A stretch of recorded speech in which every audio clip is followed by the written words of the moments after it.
Oh, you know what I love? Sports. Love sports. Sports. When it comes to Texas A&M. Where are you getting this information? Let me tell you. Welcome to TexAgs. I need to talk a little sports with you, Ags. David Nuño here with TexAgs Radio. Welcome back to TexAgs Stacked. I'm Billy Lucci. Olin Buchanan. Make a mistake. We're not going anywhere. This is going to be a great program, and we're building it into a great program. The best way for us to win is to do it together. Do you realize everybody knows who you are right now? I stand by what we do and how we do it. Schools are like, we're freaking Texas A&M, man. Like, That's about as pretty a throw-catch combo as there is.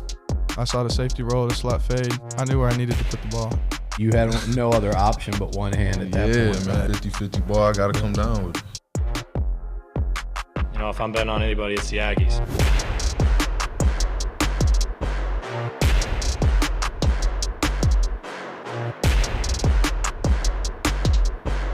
Is it about the Aggies or is it about Tennessee? I think we all know the answer to that one when it comes to this weekend's game. We'll talk about it here on TexAgs Radio, presented by David Gardner's Jewelers Rollo Insurance Studio. Go Hour, presented by The Warehouse at CC Creations.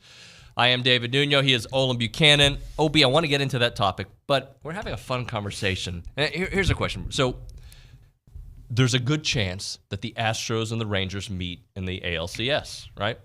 If the Astros win, and I think they will, against the Twins. There's a chance. There's a chance it can great happen, chance. right? Excellent chance. Congratulations to the Rangers, by the way. Congrats. I can't believe it. Heck of a run, like what they've done in the playoffs. Congratulations, Rusty. Yeah, look, and I'm not a Houston Rangers hater. I have some. I don't root for or against. I appreciate whatever, right? Like that, they're a great story in baseball. I made the comment to OB is like I totally see the Rangers winning just because a media member in Houston poked the bear, right? And it's like the Rangers have gotten upset, and I don't know if they really got upset. It was more media versus media, and now the Rangers are red hot, winning every game in front of them, and they've won 4 in a row? Five in a row. And here they are, waiting for the winner of the Twins and Astros series. Might be the Astros are up 2-1. We'll find that out a little bit later. But so we were just talking about it. And how did we get into? We got into like newspaper writers, like their personalities versus TV guys, even versus radio guys. And I guess I'm a hybrid of two of the three. I made why there's a strained relationship between the two a lot of times. Every market I've been in, here I don't know, I think people are scared to say anything to me. But in other markets, I've felt the smugness and the attitude of, and by the way, sometimes they're right. I'm not saying they're always wrong about newspaper writers towards the TV guys. Yeah. And I feel like the radio guys are like little brother. Like they don't. They're just not in that argument really. And I can tell you from the newspaper guy perspective why they have issues with the TV guy. And that's part of it. So, a lot of times you think, well, they're just a face instead of a. Yep. So, I was telling the story that I was covering the Cowboys for the Tyler Morning Telegraph in the late '80s, early '90s. Yep. And it's probably more in the 80s. And I think, if my memory serves, it was Tony Dorsett that had a big game. Okay. And at that time, the Cowboys didn't do interviews in the locker room. They had an interview room. And I was able to find out where – and so they had like 10 little podiums set up all over the place. So you would find out where each guy is going to go. Well, I knew that there was going to be a crush of reporters around Tony Dorsett. So I found out where he was going to be. So I just kind of – didn't care about all the other interviews going on. I staked a place in front of the podium where he was going to be. Yep. And when he got there became this crush of reporters all around him. But if I get too far back, I'm not going to be able to hear what he says. So I wanted to make sure I could get what he says on. And as he's going, this guy with a camera comes up and says, "Hey, dude, I need you to move." I said, "What?" He said, "Yeah, I need you to move so I can get my shot." I said, and I was younger and full of piss and vinegar, Yep. And I said, they'll give you the G-rated version. Sir, I do not think I will be doing this. I do not work for you, so you can go and do something with yourself. Pick some leaves or pick some flowers. And he looked at me like, well, but I've got a camera. Like that that's not my job to make sure you get your shot. My job is to get that quote, that comment accurately, and to do that, I need to be able to hear what he says. So that was, and then when I worked in Tyler and Longview, the TV guys were always calling us for the scores, like get your own. Except for a guy named Roger Wallace, who's now in Austin. Yep. And I always respected him because when he went and became the sports director at Tyler, he always did his own work. And then the final thing was you would write a big feature, you'd find a nice feature, and you'd put it out and it'd be in the paper. And what do you know? 2 days later, there'd be a video version of it on the TV. Well, retort to that because it's your turn. I think both have happened because I know I've done some features, human interest stories on television, and oh my God, the newspaper guy had it 2 days later. How about that? I've never seen it, but I'll take your word for it. It has happened because I did some good human interest stories because one thing that I did well back in the day when I was younger, and I say younger, I was closer to their age, I had good relationships in the locker room, better than I can have now. I'm damn near 50. These guys are going to, we weren't hanging out in the same places. I got you. So I had a little bit better relationships, and sometimes I'd get some really cool insight and do stories. For instance, Dwayne Brown, Texans offensive lineman, invited me to his house to do a story on he and his soon-to-be wife, who was an MTV VJ. I think she was MTV. Nobody else had that. I got it. Cool. Later, it was written about, right? So that happens. As for the scores, yeah, we do that. Yeah, that's I liked having the phone number to every stadium that the games were at, but sometimes you didn't have it, so you would hope. And I think Twitter helped later when schools would start reporting their scores in games. That helped a little bit later. What was the other point you made? Oh, the shot. The worst at that is when the national networks are there. For instance, I'm in a locker room, Rockets, Warriors, Western Conference Finals, and I'm set up right in front of James Harden to ask questions, and TNT's got to get the shot. So they try to move me, and there's already people there. Like that happens. Hey, we're the national broadcast. We've got the right. Actually, you don't. You don't. But if you ask nicely, I'll absolutely move. I had a photographer that would be like, hey, man, I have a really bad shot. Can I have you just lower a little bit? I know it's uncomfortable just for a little. If you do that, that's if you're different. Polite, right? If you're polite about it. So, somebody said, hey, I got to get my shot. You need to get out of the way. Hell, take off, son. That's not happening. One time we found out that I was having a beef with a sports director in Tyler, and but I was working in Longview. Yep. And they needed a playoff baseball score from the Spring Hill Panthers up in Longview, and they're and I found from my girlfriend at the time worked at the paper. Yep. I mean at the TV station. She called me. She said they're going to have so and so call you to get that score. So I got a call. We wouldn't give that score out. And finally, I had this one woman kept calling, and finally she said, well, when are you going to have the score? And I said, we'll have that score at 10:31. Of course, the TV was off at 10:30. Yeah. And what I should have done is just give her the wrong score, but I didn't think about that. Another thing, last thing we'll say about this, the media wars, that is TV guys versus print guys. One couple print guys in particular that are actually my buddies would get mad at TV guys because we weren't at batting practice often, and we weren't here or there. And they would make comments on Twitter and out loud like, TV guys only show up for the interviews. They aren't doing the real work. And, of course, I had to intervene in that conversation and be like, actually, I'm here. I'm in the back editing because I have a 3 o'clock hit on TV, and then I got a 4 o'clock hit on TV, and then I got a 5 o'clock. So, yes, while you get to wait till 10 p.m. to write your story, I am actually doing work throughout. Well, first of all, if you're waiting till 10 p.m. to write your story, you're probably not going to make deadlines. This is true. Secondly, as a writer, I'd be celebrating the fact. Yeah, you get more one-on-one time. Right. And I'm going to probably find out information that you don't know, but it'll show up in the paper that morning, and then it'll show up on TV that night, the next night. Hey, efficient. What can I say? All right, let's get into the topic that I had. Is it about A&M or is it about Tennessee? And the answer is easy. It's always about A&M. It's always about A&M. Outside of maybe, you and I may disagree here. Outside of maybe a little bit of this past game, look, I know A&M could have won the game had they done some simple different things. But I still give credit to the way Alabama responded. Oh, you knew it was gonna be difficult. But hey, you've already pointed it out. Kick a field goal. Don't get a field goal block. Don't get a safety. And don't get a safety. And by the way, if you had kicked the field goal and not gotten the field goal blocked, you probably wouldn't have been passing to get that safety. And that's what happens in games in the SEC, though, right? Don't throw the interception. We have probably you brought up one that I totally had forgotten: the Edgerrin Cooper forced fumble. Have we fallen on that ball? Yeah. Plus, that's just when sometimes you think the Lord is against you, because 9 times out of 10, when a quarterback gets blindsided with that much force on a sack and he fumbles, the ball's going to come out. It's going to roll away from him, out where there's a great chance, because your guys are moving forward toward the ball and their guys are having to back up. There's a good chance that's a scoop and score. That's how scoop. And yet on that one, like, the ball bounces right back up, and you're like, okay, sometimes you just don't catch a break. But A&M had plenty of breaks. They just didn't take advantage of them. So, to me, it is, especially this weekend. Look, I know it's going to be hard to win on the road. Going back to some of the games that they've lost on the road, right, over the last year and a half, how much of it has been self-inflicted?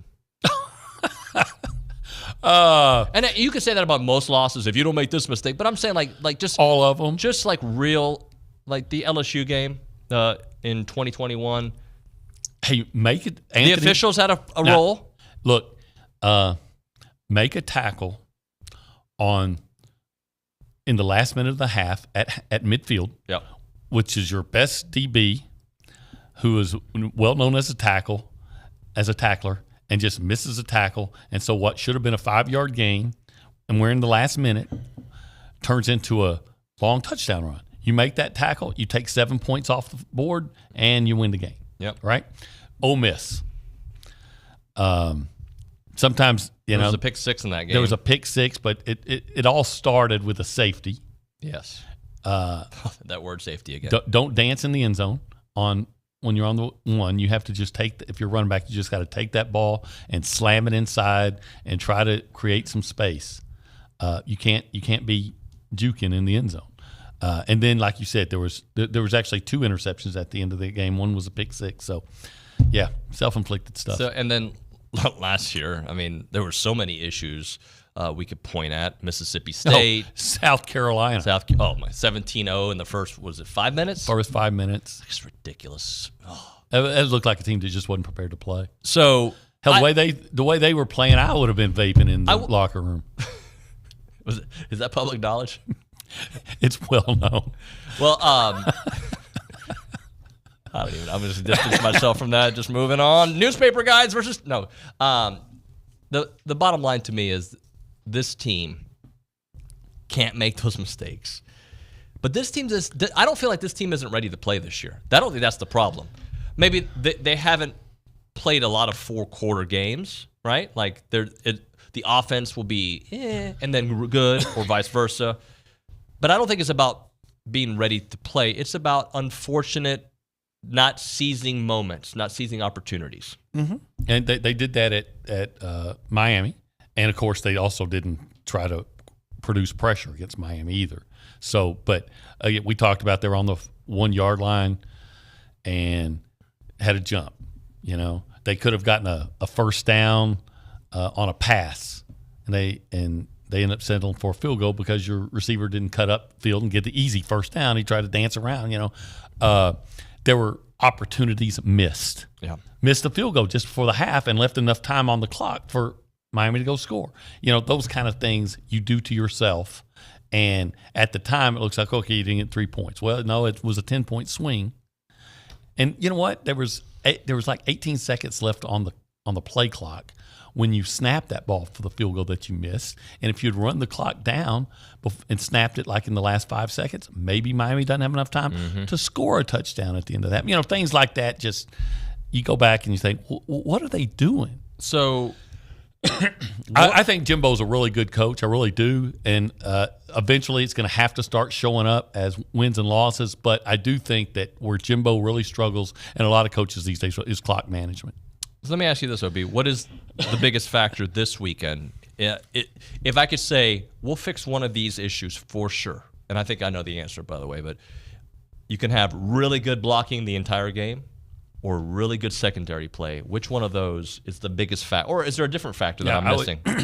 I would say secondary play because I believe that you can block well enough to move the football on Tennessee. I may be completely I may be completely off on this. I just don't think that Tennessee, especially defense, is as good as its record indicates because of the caliber of teams they've been playing. But 20 sacks, is it 20 sacks? 22. 22. That's a lot. No matter who you're playing. It is, but some teams you play, it's kind of like if you're a running back and you get 150 yards because you're playing no-name you, right? Yeah. Sometimes there are stat padding games. When you get 6 sacks, 7 sacks against Austin Peay, and then 6 against South Carolina, which is their offensive line has been a turnstile. Well, so Kat Diag asked this question, and I don't want to go too far into this question, but I want to address it because I think Alabama, who is known as the best coaching staff in the country, had a lot of mistakes against A&M. He goes, "Are these from Kat Ag says, are these mistakes a result of poor coaching, or is the blame on all the players?" And I think it's all of the above. It's all of the above. Even And for Bama. part of it, you just got to nod to Alabama for making plays. But I guess what I'm saying is Bama had a lot of mistakes in that game. A lot. Like, not just the false starts. I mean, well, I think the false starts were most of them, I believe, were a byproduct. No, 12th man. Look, they're used to playing in loud venues. I think most of those were like trying to an offensive line being somewhat intimidated by that pass rush. Yep. So they're trying to get a quicker start. That's what I believe. Yep. We'll continue down this road here. If you want to be a part of the conversation, you can call us or text us, 979-693-1150. We go behind the glass to talk to young Nick Savage. Nick, good morning, buddy. Howdy, good morning, y'all. Howdy, good morning.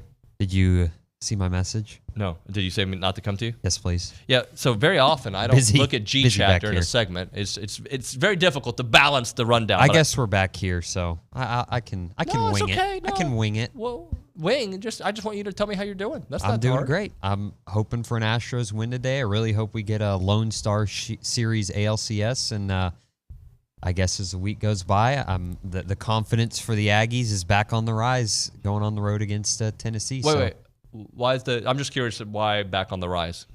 Just thinking about it, looking at the numbers. I don't know. I think it's going to be a higher scoring game. Obviously, I think we all probably agree with that, but I don't think. Do they win a higher scoring game, OB? Maybe against Tennessee. Again, I question Tennessee's overall ability to I don't know yet, but I know that Austin Peay actually had some success. Yeah, if Austin Peay can throw for 260 on you, shouldn't you be thinking 360? Yeah. And Florida, it's not a great team. Florida scored on them, so yeah. Now A&M.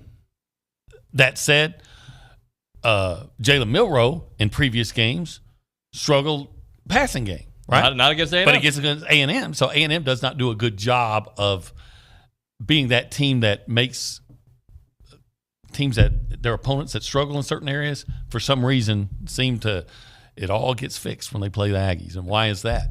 Yep, good point, OB. Let's go to the Angry Elephant News and Social Center. Aggies gather at the Angry Elephant. What do we got there? Do we have Miss Cavan there? Kennedy Cavan? You sure do. Hey there. I didn't know you were here.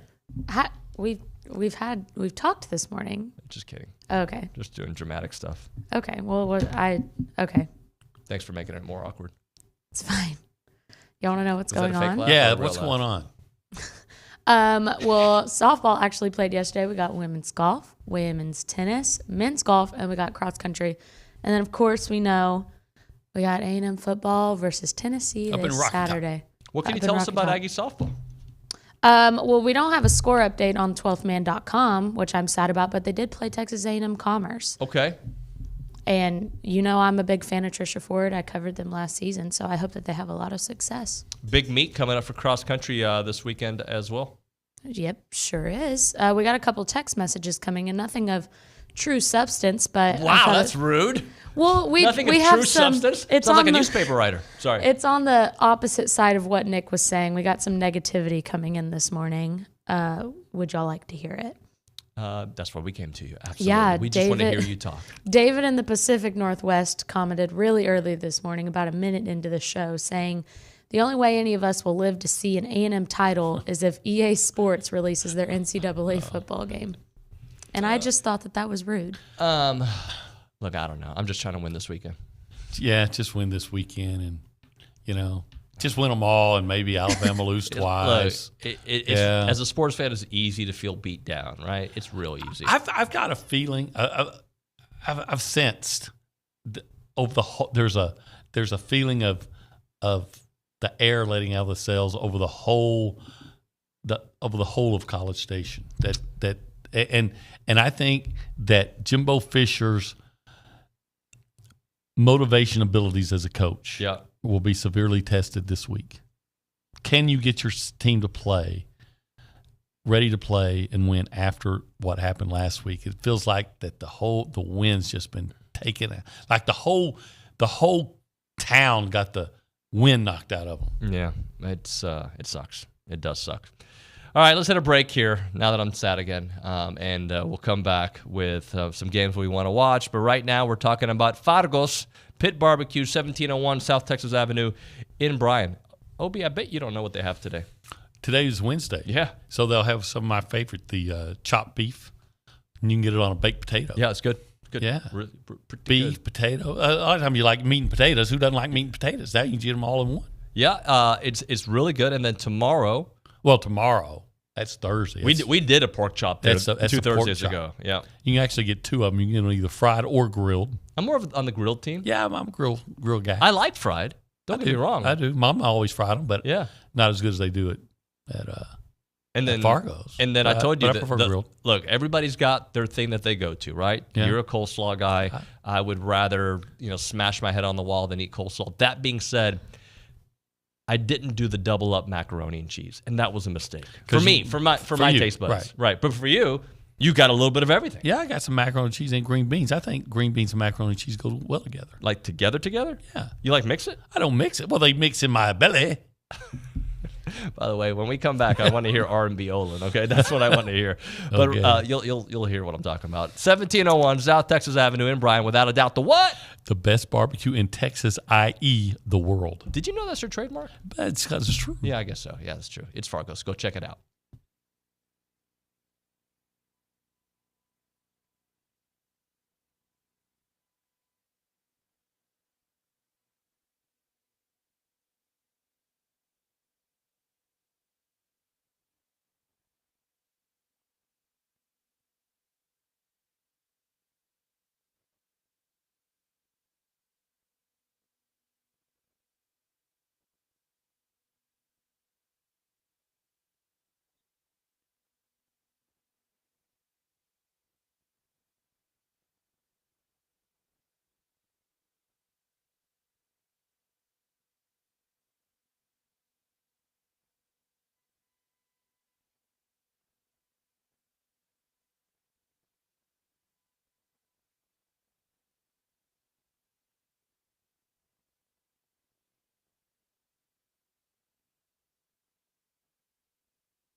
Hey, everybody.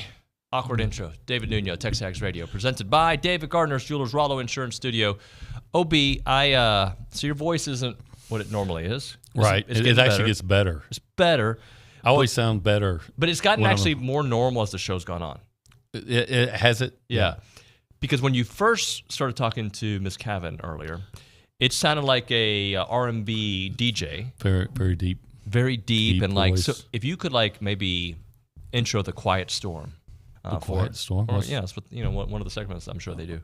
Well, I didn't know what's The Quiet Storm. It's like when they just do an hour of just nonstop I'm R&B. just give us a little Luther Vandross intro. Well, I don't know if I can do that, but I can tell you, my wife always says that I sound better. The worse I feel, the better I sound. So, thanks for sharing your morning with me. You want to. I'm glad you did. So if you want to call and talk about making or breaking some dreams, just give us a call at 1-900-LOVE-YOU-OB. Is that 7 letters? Yes, it is. Look at you, buddy. Love you. Letter U. OB. Look at you. Let's make and break some dreams together. Buddy, are you ready to talk about some games that you want to see? Yes, I am. Let's get into some games that OB wants to see here on TexAgs Radio. All right, OB, what is the first game you're interested in watching? Well, let's see. The first game I'm interested in watching is... You got it right there, too. Oh, okay. Well, I have my... all notes. Right, let's go. First one, number 8 Oregon, number 7 Washington. Did you know that this is actually a big regional rivalry? That Washington as a state and as a university actually looks down at Oregon. They feel like Oregon is beneath them, and I don't mean just geographically. Right. Culturally, they look down on Oregon. I did not know that. It's true. It's true. So there's a lot of orneriness between. I think about Oregon more than I think about Washington. Well, that's because Oregon's been better lately. Oh, I'm not even saying the programs; it's just the states. How often do we think about the state of Washington? Not often. I don't know. You got Seattle, and it's that they think they're a little bit better upper crust than Oregon. I think about Nike more. Well, I think Nike is one of the big reasons that's changed. But Washington has Boeing. Yep. I mean, Boeing is even bigger than Nike. This is true. So, anyway, this is the first time, this game this week is the first time in the 123-year series that the Ducks and Huskies meet as top 10 teams. And for over a century, they've never both been in the top 10 at the same time when they played. I mean this with all due respect to Washington. How many, and you probably have because you're a football junkie, how much Washington football have you watched this year? Highlights. But you've probably watched more than highlights with Oregon, I'm assuming? I saw a little bit of their game with Texas Tech. Okay, Texas Tech. Okay. Right? Wasn't that? Or was it Texas Tech that they beat 36-30? Yeah, it was close. So close. I saw a little bit of that. Yeah. Look at the quarterback. Some are trying to say Bo Nix should be a Heisman contender.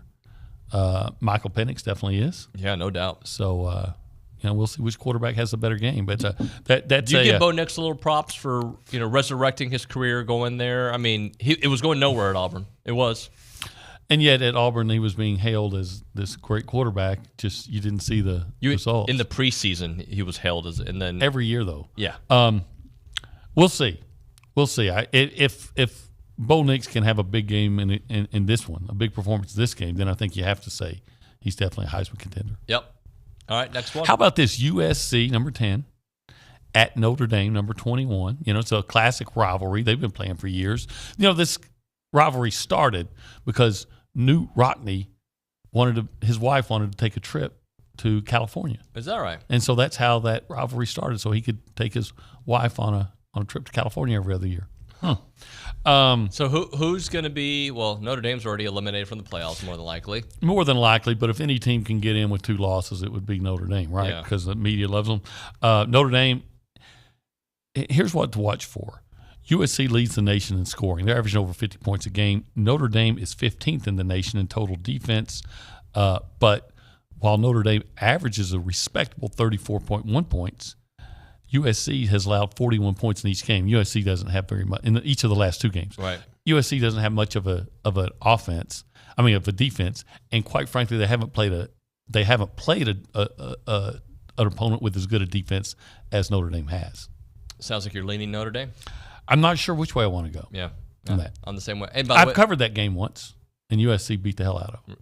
I feel the same way about that game as the next game we're going to get into. I don't know how I feel about this next one. Number 25, Miami. At number 12, North Carolina. Yeah. I mean, my gut says North Carolina's going to mop the floor with them after what I just saw last week, but does Miami have a left hook after what happened? I don't know. I just wrote that, the Hurricanes don't know to take a knee, so I don't know how they can figure to take the heels. Nicely played. That? Yeah, I did. And Luke, Drake May is playing really well again. So that'll be a matchup maybe featuring, if not the two best, definitely two of the best quarterbacks in the ACC. Next one. Number 18, UCLA. At number 15, Oregon State. Both of those teams have been somewhat of a surprise. They have been. I think Oregon State has a little more explosiveness to their offense. UCLA might be a better defensive team. I'll say this, that every year, there seems to be this surprise team that becomes a championship contender. Yeah. And I think the winner of this game might be that team. I like that. Well said. And this next game I'm super intrigued by. Missouri at number 24, Kentucky. Who would have thought that this game might decide second place in the SEC East? But it's starting to look that way. I know there's other teams that are still in the running for that, but Kentucky, until run into that roadblock that is Georgia last week, was on a roll. Missouri, man, they can score. They can move the football. Now, can they stop you? I don't know that Kentucky has the passing game to burn Missouri like LSU did, but I don't know that Missouri, can they throw on Kentucky? So, Mark Stoops does a great job with his defense. So I think that'll be an interesting game. So we got a gentleman who's a Vols fan, very polite Vols fan, listening to the show. Star. Donovan Millikins on YouTube says, Vols fan here. Hey, David, saw you on VolQuest podcast. If y'all stop our run, I don't know if Joe can beat A&M throwing. I think my Vols win 18-17 because of our home field. Go Vols. Great show. Very nice of you to say. I think A&M will stop the run. If you are a coach with a pulse and you know what A&M's Achilles heel is, you throw on them. Yeah. What I want to say, and it just slow down the run, maybe is a better way of phrasing it. And they've done that with just about everybody. Tennessee runs the football really well, but and this is not to me a knock at Tennessee. I'm just saying I don't know what Tennessee is. Their 4 wins are against teams that most people are going to beat. Yep. The best team that they've beaten is South Carolina, and I just don't think South Carolina is very good.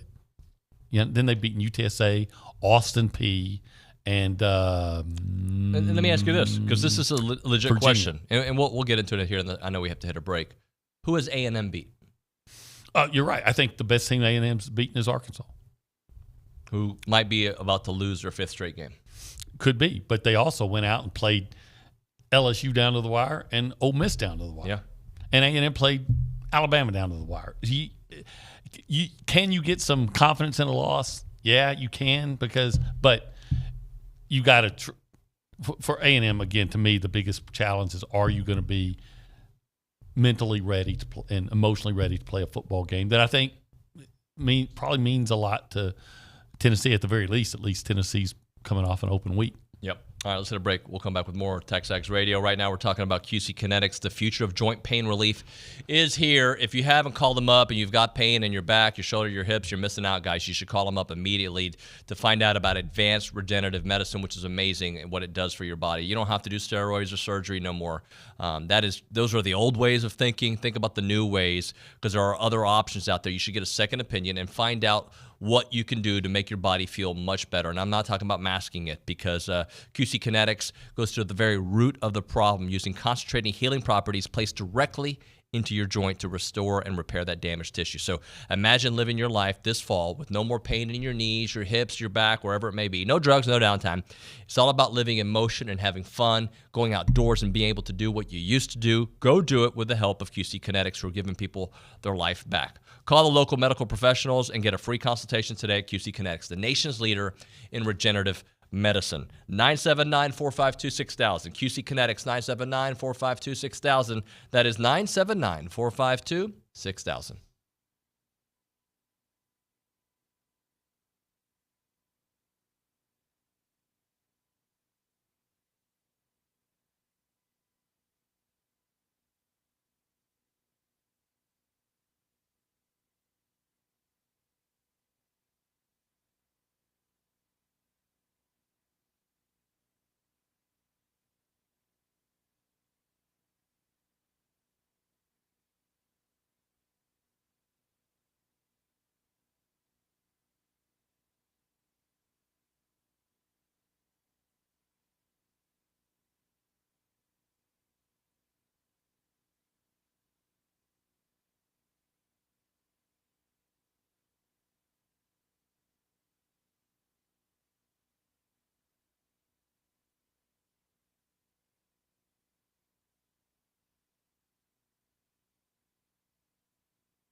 Christopher Stapleton, your buddy?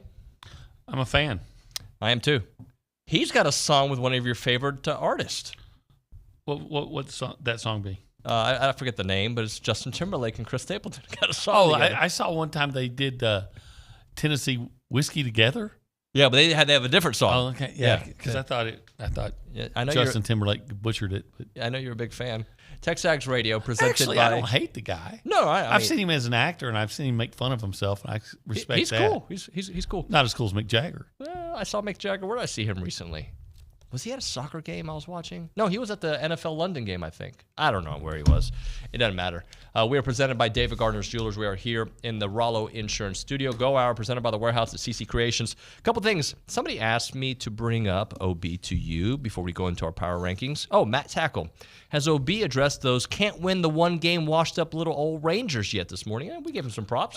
Yeah, you know what? They still haven't won the big one. But yeah, I'm stunned at how well that they bounce back, and I hope they continue.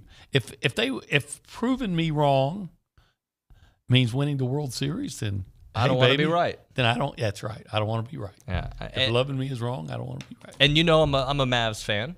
Yeah. I'm a Rockets and Mavs fan, which is not allowed, but I am because I worked for both organizations. Yeah. Do you know who they played in basketball yesterday? Real Madrid. Real Madrid, baby. They played soccer and basketball.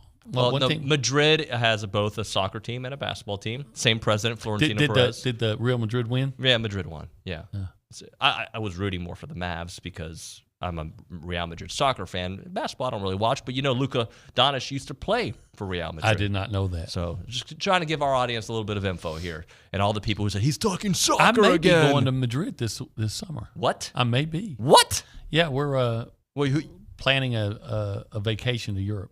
Holy smokes, I'm intrigued. Can we go? I don't know. I'm kidding. We were going to we were going in 2020 and it got canceled. Are you also going to stop by Barcelona or just Madrid? I hope Barcelona because that's where I want to go. Barcelona supposed to be Spain and Italy. Barcelona is more of a beach town. Yeah. I think Madrid. I've never been either. It's supposed to be more cultural and metropolitan, cultural and stuff. But please, if you go, take a picture at the Bernabeu.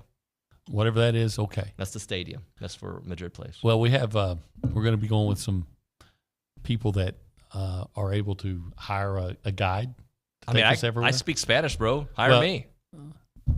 Look who I'm with. The whole family speaks Spanish except me.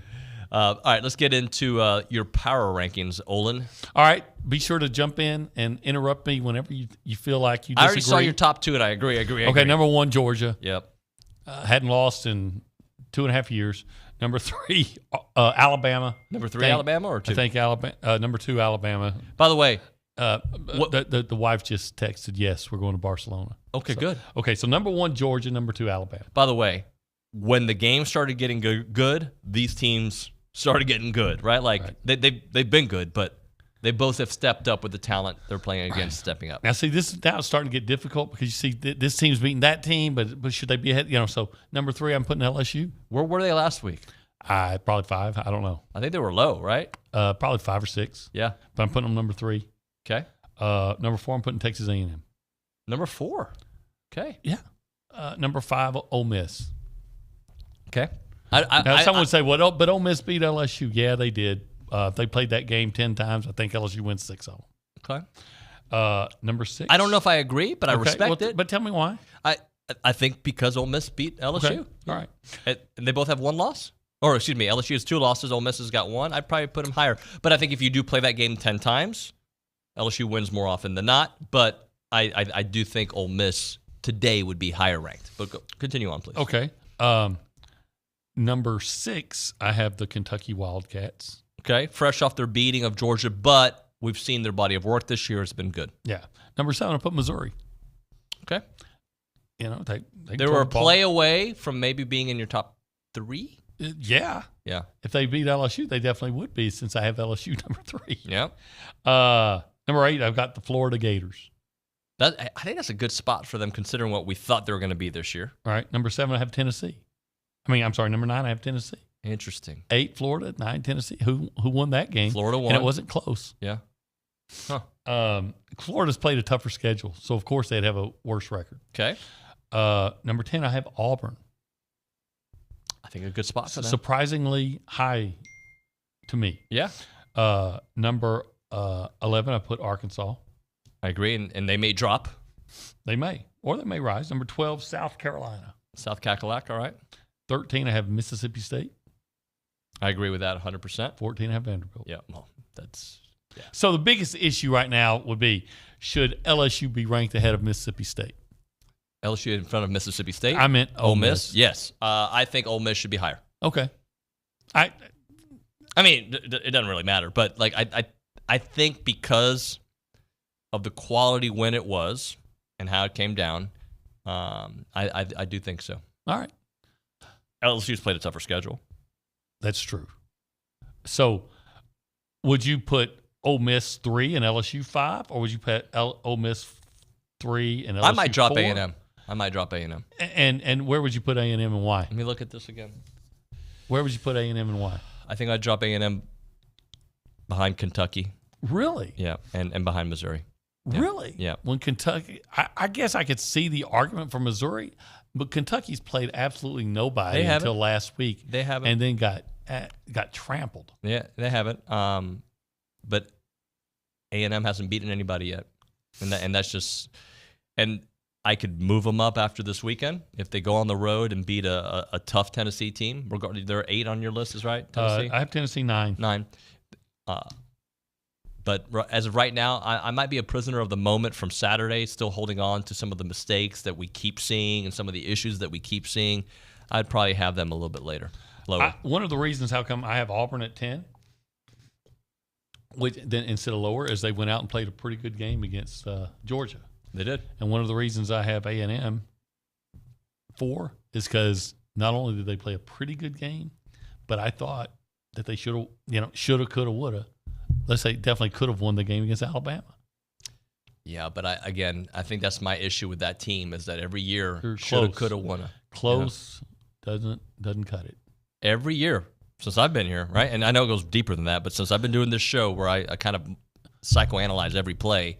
I get it. It's close but no cigar, and cigars are big deals for Cubans. Believe it or not, I've never had a cigar. I'm sure you believe that. For you, I believe it. Until they figure out how to make them out of broccoli, you probably never have one. Never had a cigarette either. Well, I've never done that either.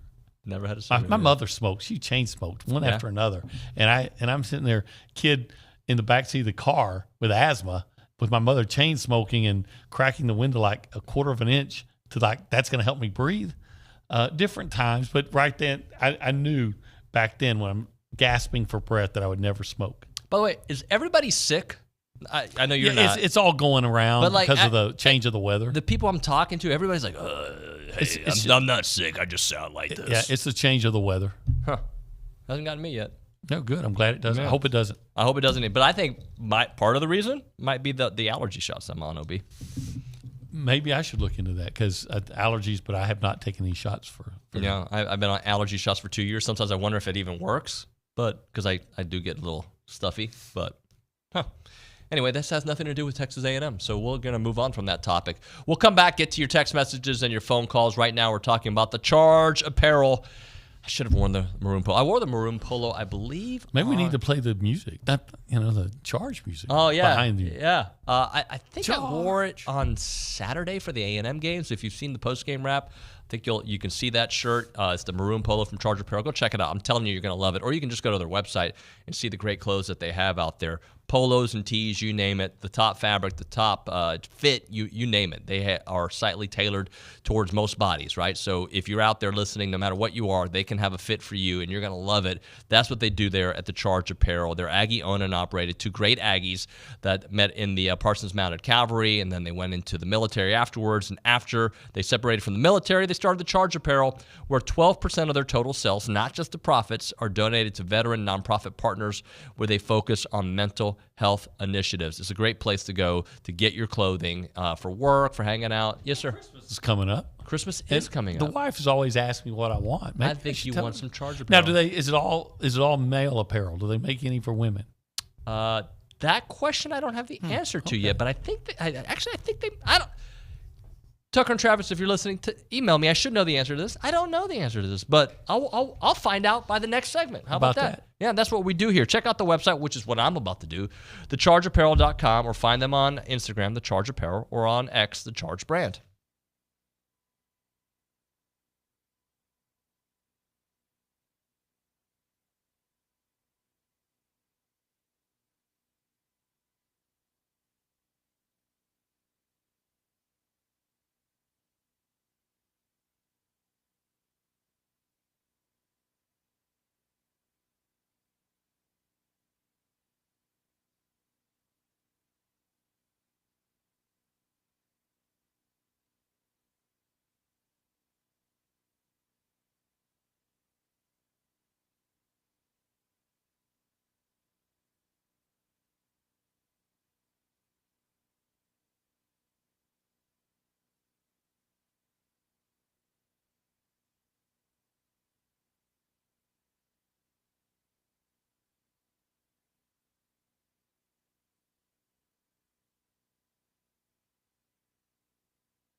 Who is that, OB? I'm thinking, is that Billy Paul?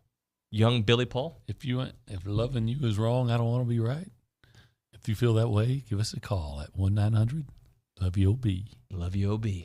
We should actually get that number done, right?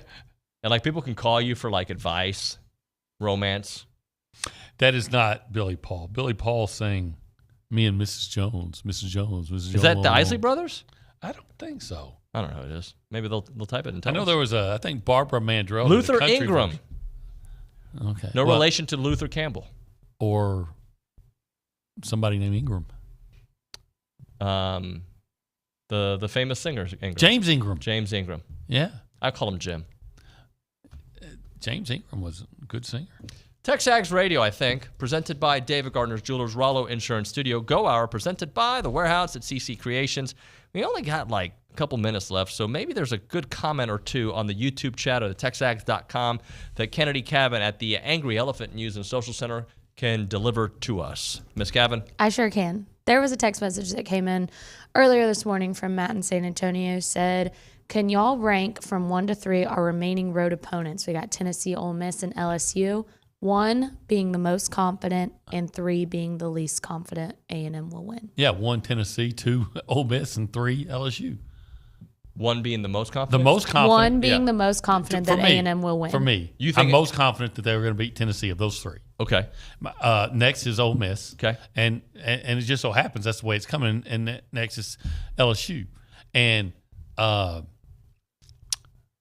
might switch that number around. Okay, I could see if you put like Ole Miss first and then Tennessee second. But I don't know how. LSU's number is just the hardest one. They throw the football. Yeah. And if you can throw the football really well, but I've seen Ole Miss play better teams. For instance, Tennessee has not played a team as good as Tulane. Mm-hmm. And even with a backup quarterback, I would take Tulane over Florida, and Tennessee lost to them. There's apparently a fake I don't tweet think out Tennessee has played a team as good as Arkansas. You don't think Tennessee has played as good of a team as Arkansas, except for Florida? Do you think Florida would beat Arkansas? I don't know. It's a coin flip. Yeah. But I think I might take Arkansas. So Arkansas in your power rankings is at the bottom because of their losing streak, right? Yes. But how about this? I don't think Tennessee has beaten a team as good as Arkansas. Okay. I'll give you that. Look, man, it's like what we started this hour with. It's really about A&M. It's not about Tennessee. It's about A&M. What are you going to do, A&M? Are you going to your offensive lineman? Are you going to run the right way on a 3rd and short? I'm sick and tired of thinking and saying out loud they should beat this team because they have the more talent. The should stuff needs to stop. Do it. Hey, get some creativity with your offense to go with all that talent. 17 points in the first half against Bama was really nice. Would have loved been to a lot see, more. Would have loved to have seen 34. OB, thank you, sir. Bet. When we come back on TexAgs Radio, we're going to talk to John Harris, followed by Coach G. And then we've got Coach Alan Waddell. We'll talk about a little defensive adjustments next on TexAgs Radio.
Welcome back in, TexAgs Radio, presented by David Gardner's Jewelers Rollo Insurance Studio. Appreciate everybody listening in here this morning. As a reminder, Up to the Second College Football will be released a little bit later on this afternoon. Hopefully you've been catching up on those shows. Binge watch it. Act like you haven't caught up with all of college football. That'd be weird. But we'll have Laura Rutledge on that show. Might try to play that interview for you tomorrow. As we wait for John Harris, if you want to be a part of the conversation, you can do it multiple ways. You can call us. You can text us, 979-693-1150. Might have the folks at Bryan Broadcasting call John Harris on the phone if they can, as we're trying to figure out his situation. But let's kind of get back to where we were with this topic today, which to me it's all about A&M, not about Tennessee, and that's not a shot about Tennessee. But you can go and look. I do think the Bama game is a little bit of both. It was about what Alabama did, and it was about what A&M didn't do, right? There was a little bit of both there. But I think if you look at most of these games over the last couple of years, it's about what A&M hasn't been able to do, right? It's about what the Aggies have not been able to accomplish, not been able to finish. It's really about them. Can they play the 4 quarters? Can they not make the mistakes? Can they execute all the things? Can they block out the noise? All the things you hear coaches talk about, put it together and get it done. And it is a big question to do it on the road because you haven't done it, right? You haven't done it at all. So until you do it, it is what it is, right? Like until you do it, you have to, like, there's going to be doubt on our end. There's going to be doubt the way we look at things. Like, that's the facts. They've got to prove that they can do it. So when I look at this game this weekend, I'm thinking to myself, I can make a huge argument for 10 reasons why A&M's going to win, and then I can tell you, yeah, but they keep making this mistake or that mistake. Let's go to our next guest, John Harris, who I don't want to say scorched earth on Jimbo this weekend, but he was critical of, I think he called it coaching malpractice, if I remember the tweet. Let's go to the professor, the Texans sideline reporter and footballtakeover.com czar, John Harris. Johnny, good morning, buddy.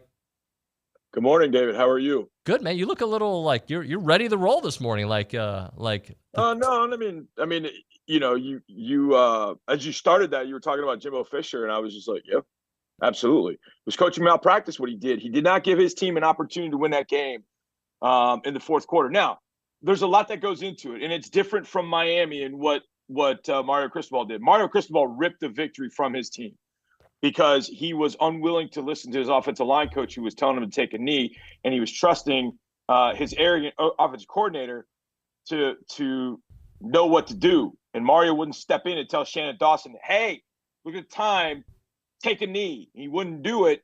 He cost his team a win. Jimbo cost his team an opportunity because there are a couple things that go into it. Now, we'll get into the game in a second, but you're down 9. So let's do some math here. You need 2 scores, right?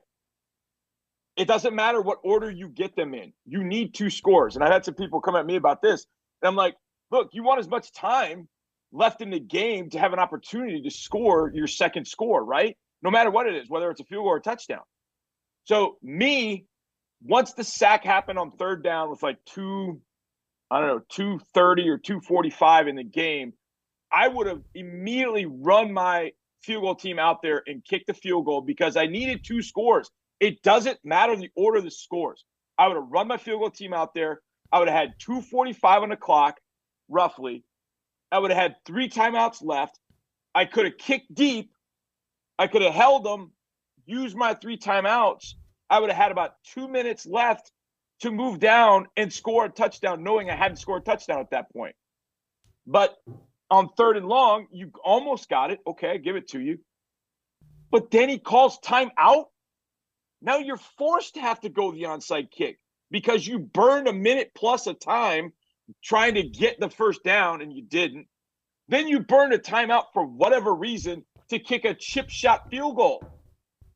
Take a delay a game if you have to. The clock will stop. Get everybody on, but don't use the timeout. He used the timeout. I almost threw. We were out eating. We were in Atlanta.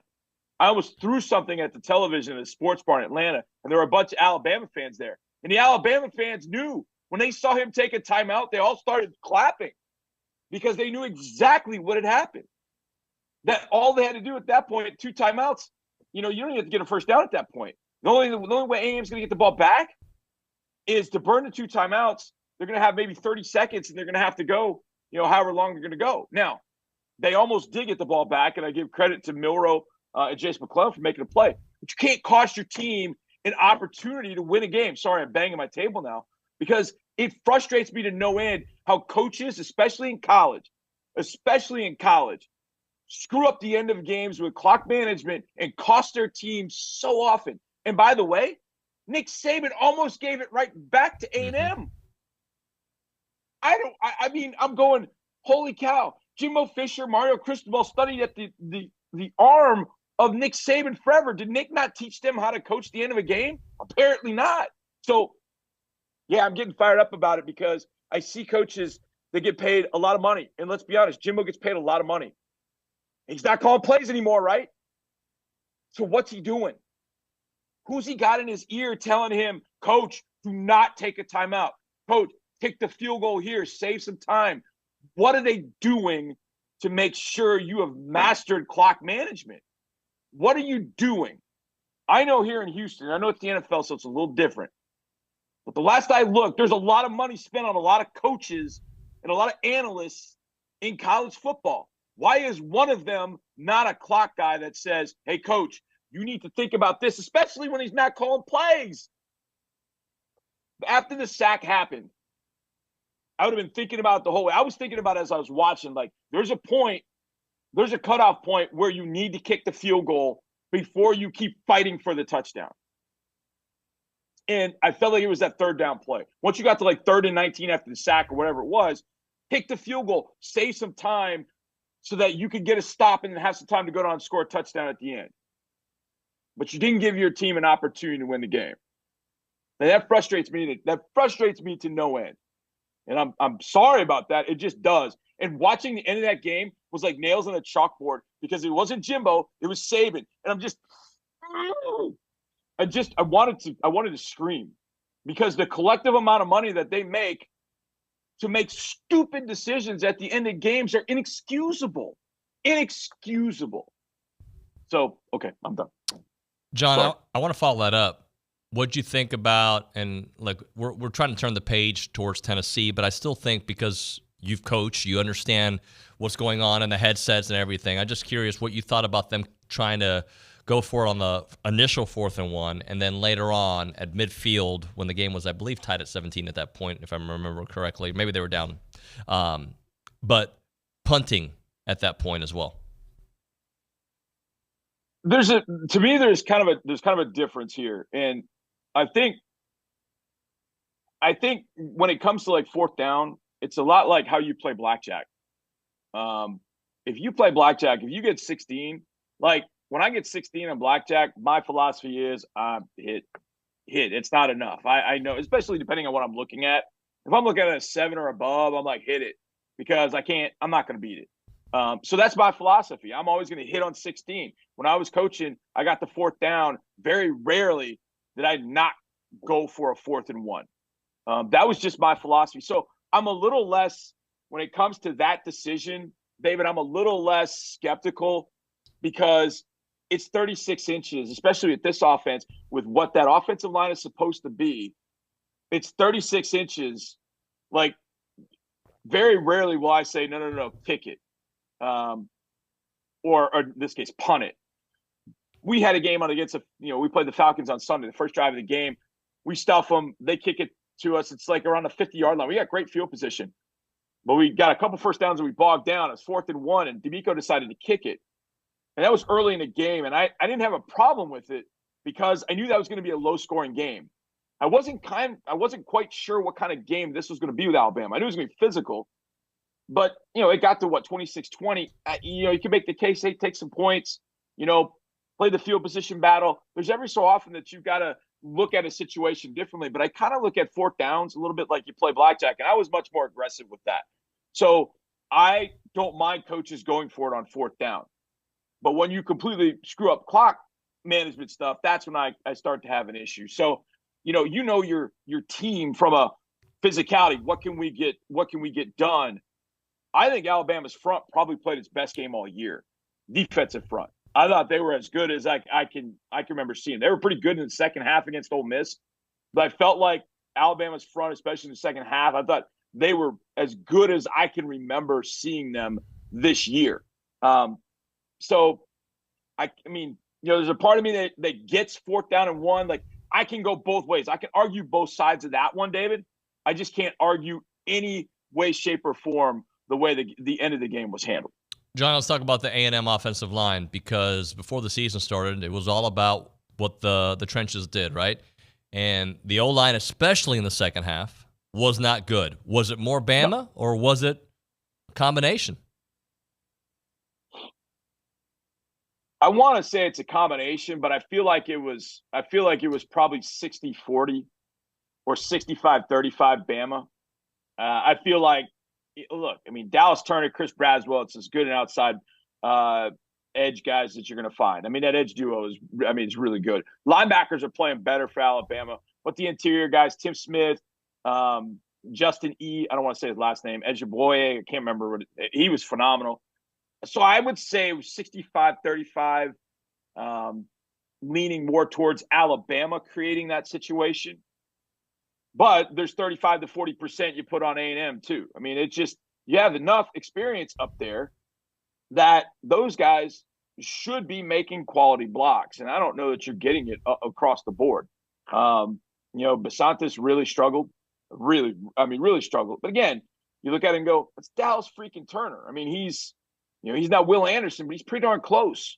And Braswell 41 is outstanding too. So, those tackles, I knew they were keys. When I wrote my keys to the game at footballtakeover.com, Zune was a major key to me because he was going to have to block those two guys. And that, I think, that's the way I would probably say it, David. I think it was contributory negligence on A&M's offensive line, but I give more credit to what Alabama's defensive front, how physical that group was, and really kind of taking over the game in the second half up front. I'm done with being encouraged after losses. That's just where I'm at, like, whatever, right? But if you're an A&M fan, this game to me this weekend against Tennessee really determines what kind of year you're going to have. So should they be encouraged from what you saw and what you've seen in these games, going to Tennessee that will throw the ball? They will try to run the ball. A&M's been great against the run, not so good against the pass. Well, how do you caddy this one, John? David, I was looking at the list of games. I'm working on my score predictions from a website, and I just stared at this one, David, for a while. Like all those things you mentioned, I don't know what to expect on either side. Tennessee is dealing without Brew McCoy. He got hurt a couple weeks ago. I can't figure Tennessee out. Joe Milton can throw you into a game. Joe Milton can throw you out of a game. And I don't know what offensively A&M's I don't know what they're going to be. And now Tennessee is not close to the caliber of Alabama. If you say Alabama's defensive front 7 or just defense in general is a 9, 9.5, I think Tennessee's probably a 6.5, 7. So you do have opportunities to move the football and do some things against them, probably more so than you do against Alabama. But there's the flip side of that. All right, are you going to stop Tennessee? Tennessee is a little bit more explosive, and look what Milroe and Jermaine Burton did to the A&M secondary when he got time to throw, and he didn't even have that much time to throw. They were linking up. So we know the system that Tennessee uses, and it puts a lot of pressure on the secondary. But I thought Florida gave a really good blueprint in how you slow it down. And so it's a matter of, all right, let's look at what they did. And does that jive for us? Can we do those things? When they spread you out wide and run all those scissors or switch routes, how is A&M going to match up with that? And that's what worries me a little bit. I do think there's a way that, like I said, Florida showed the blueprint. Can you follow it? But I worry about, is A&M going to blow coverage? I mean, wasn't the second quarter where 17, Bond is running wide open down the field on a coverage that's as simple as it gets? It looked like a straight up cover 3 to me. And the corner's biting on the curl route, and they're just running 17 right behind him. I'm like, that's standard cover 3. You got to drop that route and stay deep. If you stay deep, you probably pick it off. Instead, you give up a cheap touchdown because you blow a coverage again. So, yeah, it's one thing against Tennessee to have that blueprint, like I said, from Florida, but can you follow it? Are you going to blow another coverage? I mean, it's not like USC blowing a coverage, because USC, they do it all the time. Then they don't tackle. I think A&M has improved tackling-wise this year, and their coverage has been a lot more solid. But in a key moment against Alabama, they give up a cheap one because they blow a coverage. So, yeah, it's frustrating from that perspective. And, David, I'm with you. I'm confused as I can be. And if I'm an A&M fan, I'm probably like, well, which team of mine is going to show up? Honestly. And I know people say, well, Alabama's pretty good. Yeah, Alabama's pretty good. But you're putting it on them. I mean, you're putting it on them. You really had them where you wanted them. You let them up. And then at that point, once you let them up, then you awoken the beast. And at that point, once you woke up the beast, then you had a difficult time stopping them throwing the ball. You couldn't move the ball against the front. And then they end up leaving College Station with a win, when A&M should end up winning that game and getting the top 25. Johnny, I haven't watched a lot of Tennessee. I've watched enough to know some things. I keep reading how good their defense is. The numbers are there. They got a physical front. They haven't played anybody, right? And A&M hasn't beaten anybody yet, to be fair on that analysis, right? Right. Is that front that good? Can they really get after the quarterback? I mean, talk to me about their defense, and especially after what A&M just witnessed with Alabama. It's good. I mean, I don't think it's a great front, David. I actually think their linebackers are better. I mean, Beasley, I think, is a mother you-know-what. I love Beasley at linebacker. And the reason I bring him up is he's a huge part of the pass rush because he blitzes so well. And I usually talk about guys by numbers. He was 24 last year. I think he's 6 this year. But I think that front for Tennessee's okay. I'm not sitting here saying – I'll tell you this. That front is not Alabama. I know that. That front is not Alabama. And Tennessee really hasn't played anybody. And when they played somebody, which was Florida, they got spanked right in the face. And that was against Florida's offense. Can't do anything. I mean, Graham Mertz and Florida can't do anything. And they did what they wanted to for a lot of that game against Tennessee. So I don't think that Tennessee front is at an Alabama level. And I don't think Alabama's front is at what it normally is. But again, it's A&M's offensive line that's got to rise up and prove us right. That is, that Tennessee's front is not that good. I should say not that good, not at that level. I think it's good, but I worry more about Beasley. I think you got to get him blocked. I think he's the guy that kind of stirs the drink. I think if you get the ball off, I think you got opportunities. I don't love the secondary for Tennessee. It's okay, but I don't love it. I love linebackers. I think the front's really good, but it's not Alabama. So whatever you couldn't figure out against Alabama, you better get it figured out for Tennessee. Or with that offense, and if you're going to blow coverages and not be where you're supposed to be, then they're going to embarrass you on that side of the ball. And last and certainly not least, and kind of circling back to our point, and that is, are you going to go there and out-coach Josh Heupel? Let's put it right there, David. Are you going to go there as a coaching staff and out-coach Josh Heupel? Because that's the kind of game this is. This is, are you a better coach to get your team? Because these teams are very, very similar. Are you going to go there and do something with your coaching staff to take it 1 point more than Tennessee's coaching staff with Josh Heupel? Because Heupel's pretty darn good. His staff is pretty darn good. What are you going to do as a coaching staff to go make sure you win that game by a point? What are you going to do? How are you going to do that this week that you didn't give your team an opportunity last week? Johnny, we got about a minute left. Offense, I'm a little concerned, man. It's not saying it's last year's offense because it's not. That's obvious. But I haven't seen 4 quarters of that offense in a while. I mean, Arkansas, they were pretty good. Just your thought, any concerns with that offense? Well, I mean, I think it starts up front, honestly. I mean, I think there are probably things that Bobby Petrino would like to do, but I don't know that he feels like maybe he has that offensive line. And I do think early in that game, though, I feel like Max had some time to throw early in the game, but just nobody really getting open. So, I mean, you think you got to scheme some guys open. I'd like to see him use Jake a little bit more, to be honest. I'd like to see Johnson to Johnson. I think that would help the offense a little bit. I'd like to see Moose get involved a little bit more. But let's call a spade. Listen, this comes down to, we know this. In the SEC, you win in the trenches, you win games. You better win this one in the trenches. Johnny, I appreciate it, man. Make sure everybody checks out footballtakeover.com. He's got all the picks, all the analysis, you name it. Thank you, sir. Thank you, brother. See ya. John Harris, TexAgs Radio. We'll come back with Coach G.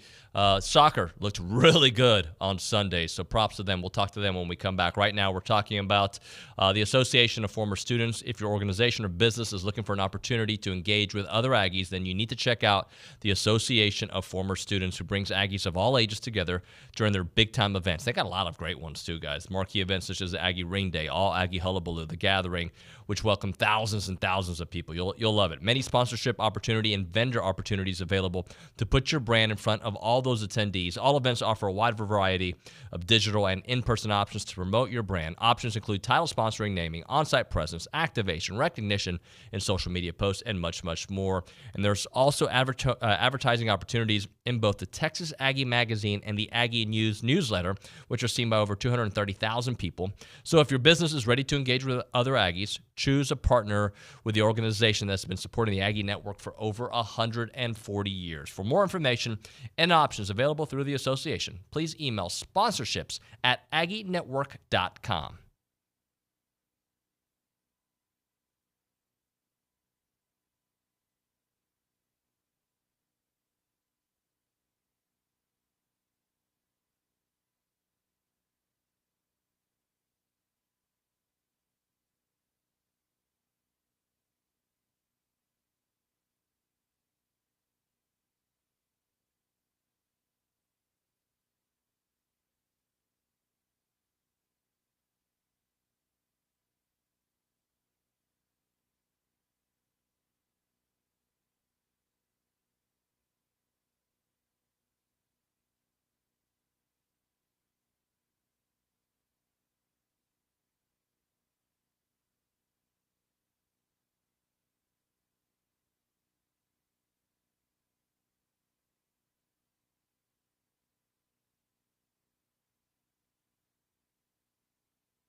All right, we're back. TexAgs Radio presented by David Gardner's Jewelers, Rollo Insurance Studio. I had a fun Sunday.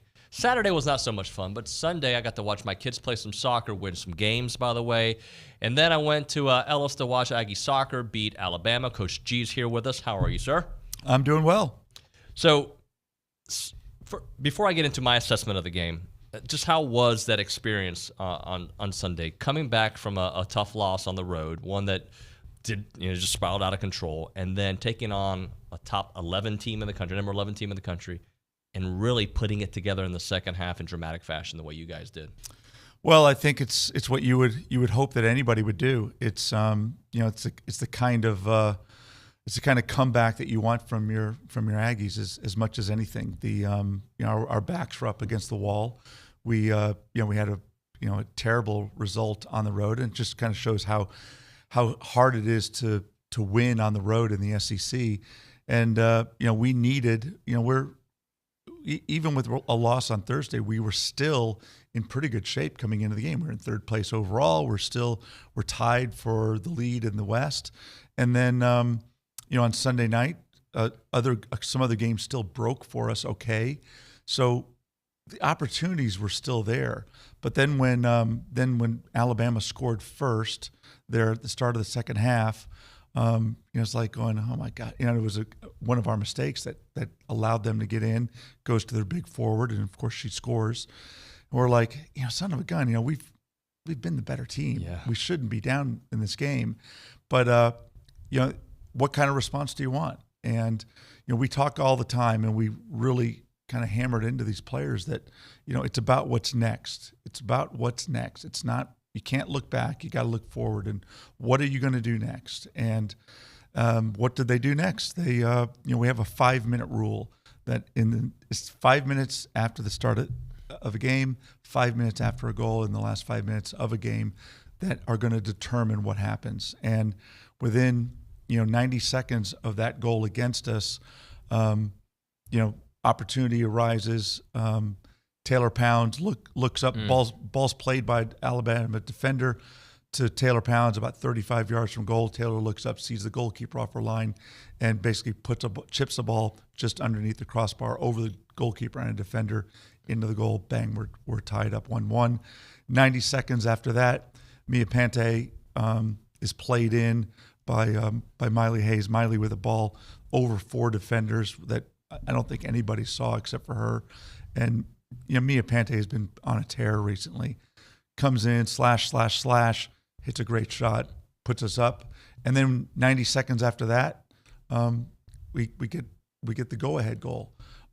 So it's just we keep our foot on the pedal, and then Jazz Wilkinson late in the game, she's been great. She kind of puts the dagger in to finish it off. But even after Mia put us up 2-1, I thought that our foot was on their throat, and we just kind of kept the pressure on. And you could see it from that point on, and you could kind of see it from the Alabama bench that they knew. They knew. I think the players on the pitch knew, and I think I knew before.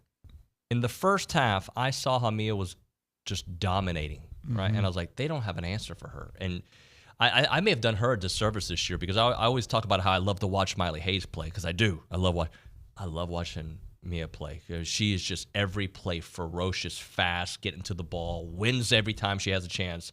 I saw that advantage early on. Yeah, when Mia is in the flow, and we refer to her in the flow, that she's just kind of flowing effortlessly, and she just glides.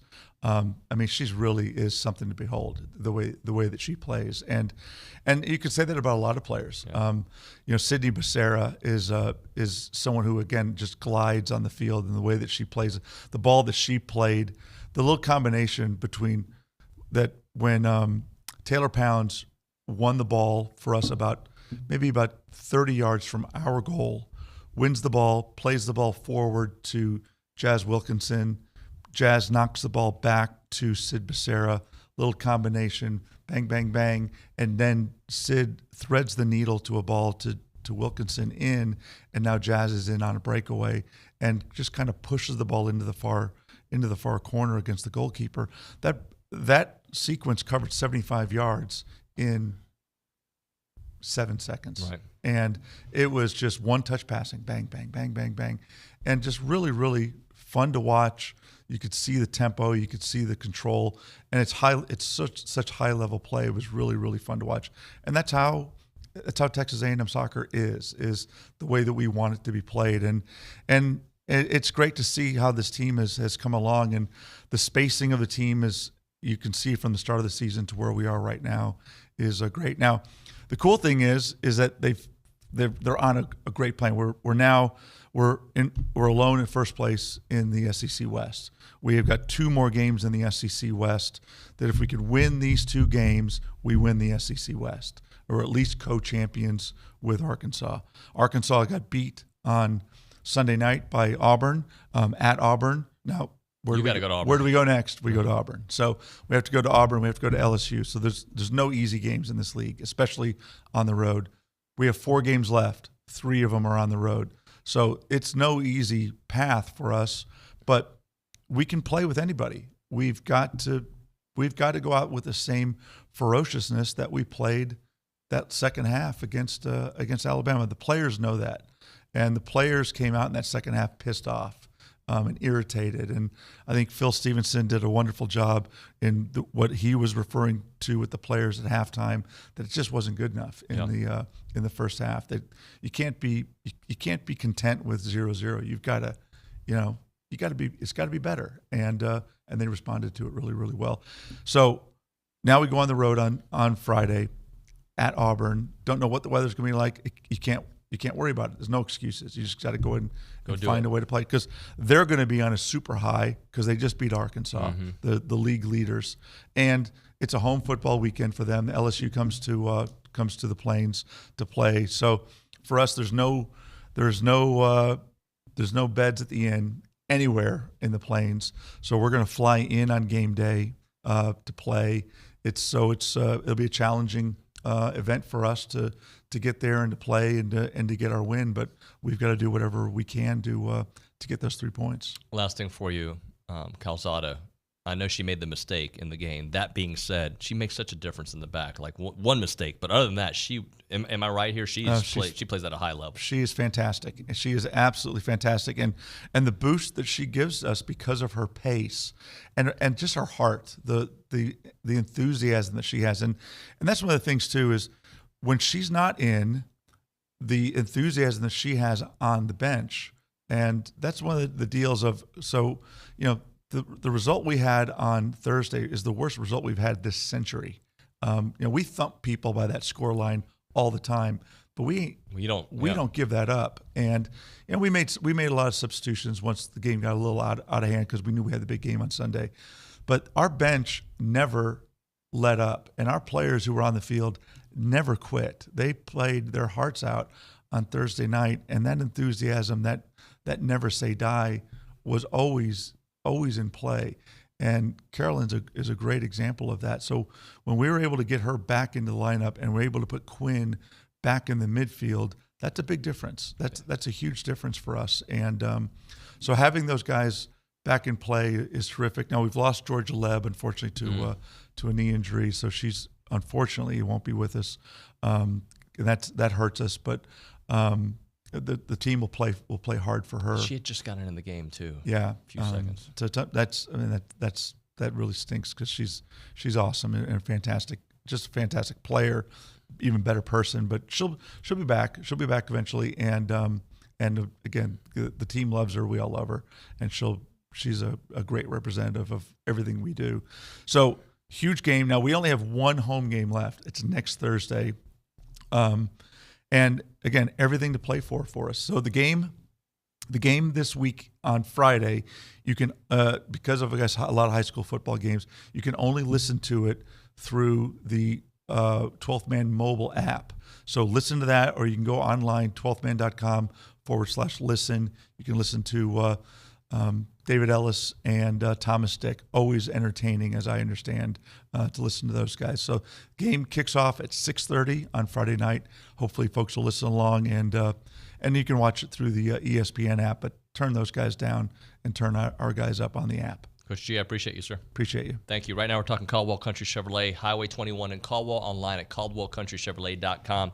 When you go to their website, you're going to see all the deals that they have on there. And we bought a vehicle from there. Billy's bought them. Coach R.C. Slocum's bought there. Dante Hall's bought there because they have great customer service and great pricing, and that's why many of us here in the Brazos Valley go to Caldwell Country Chevrolet. You're looking for a good trade-in value, they're going to give you the best in the market. That's what they do out there, and the best customer service with complimentary pickup for all of their service customers. Remember, it's not that far of a drive. We're talking 15 minutes, the very edge of Bryan to the very edge of Caldwell, but you'll step on the lot and you'll see the difference when you do business with all the good people there at Caldwell Country Chevrolet. Highway 21 in Caldwell, online, caldwellcountrychevrolet.com.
All right, we're back. TexAgs Radio, presented by David Gardner's Jewelers here in the Rollo Insurance Studio.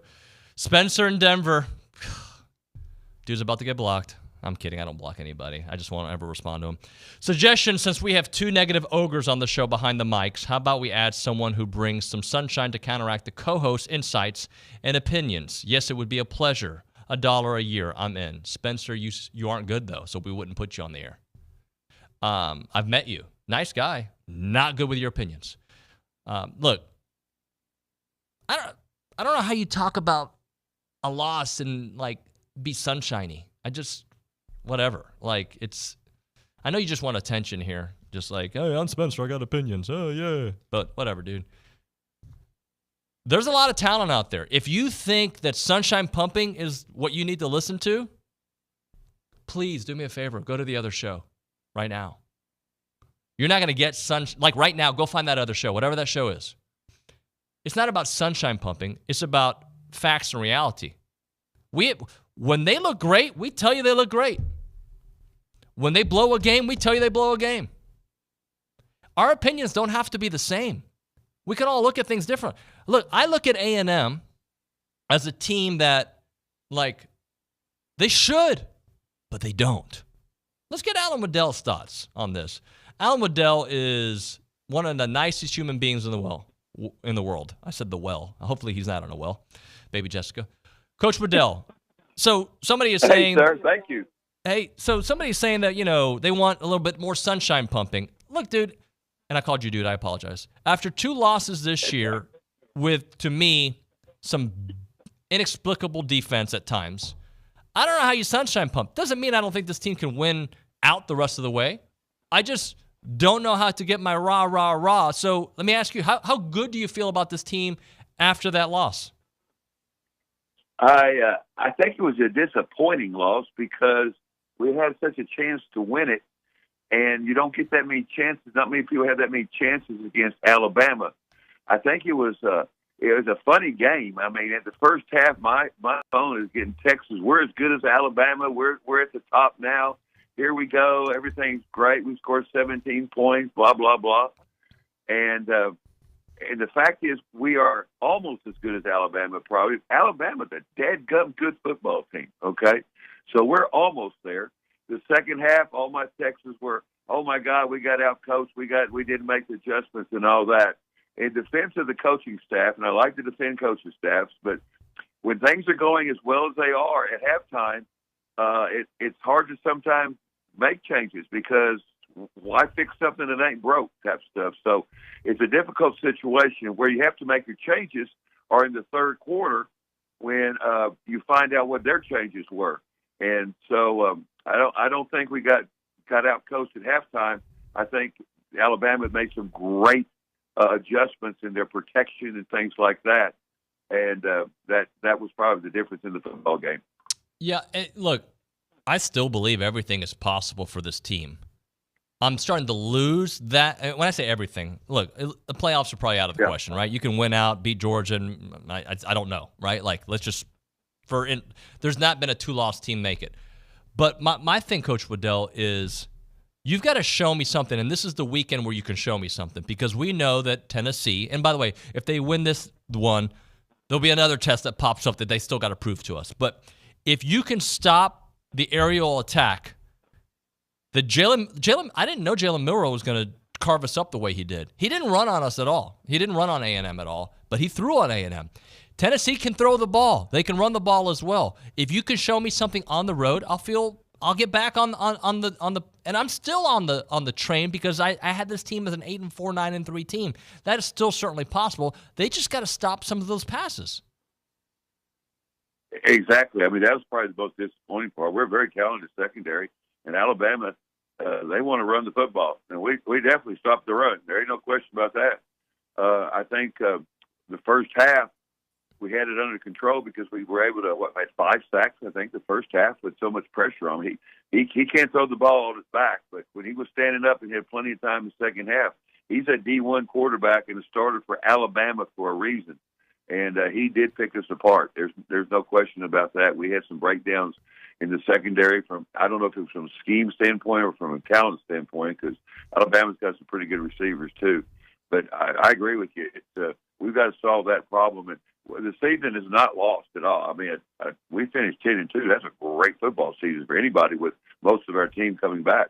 Now, we have 3 really, really tough challenges, all of them on the road. Tennessee, Ole Miss in a few weeks, and then LSU.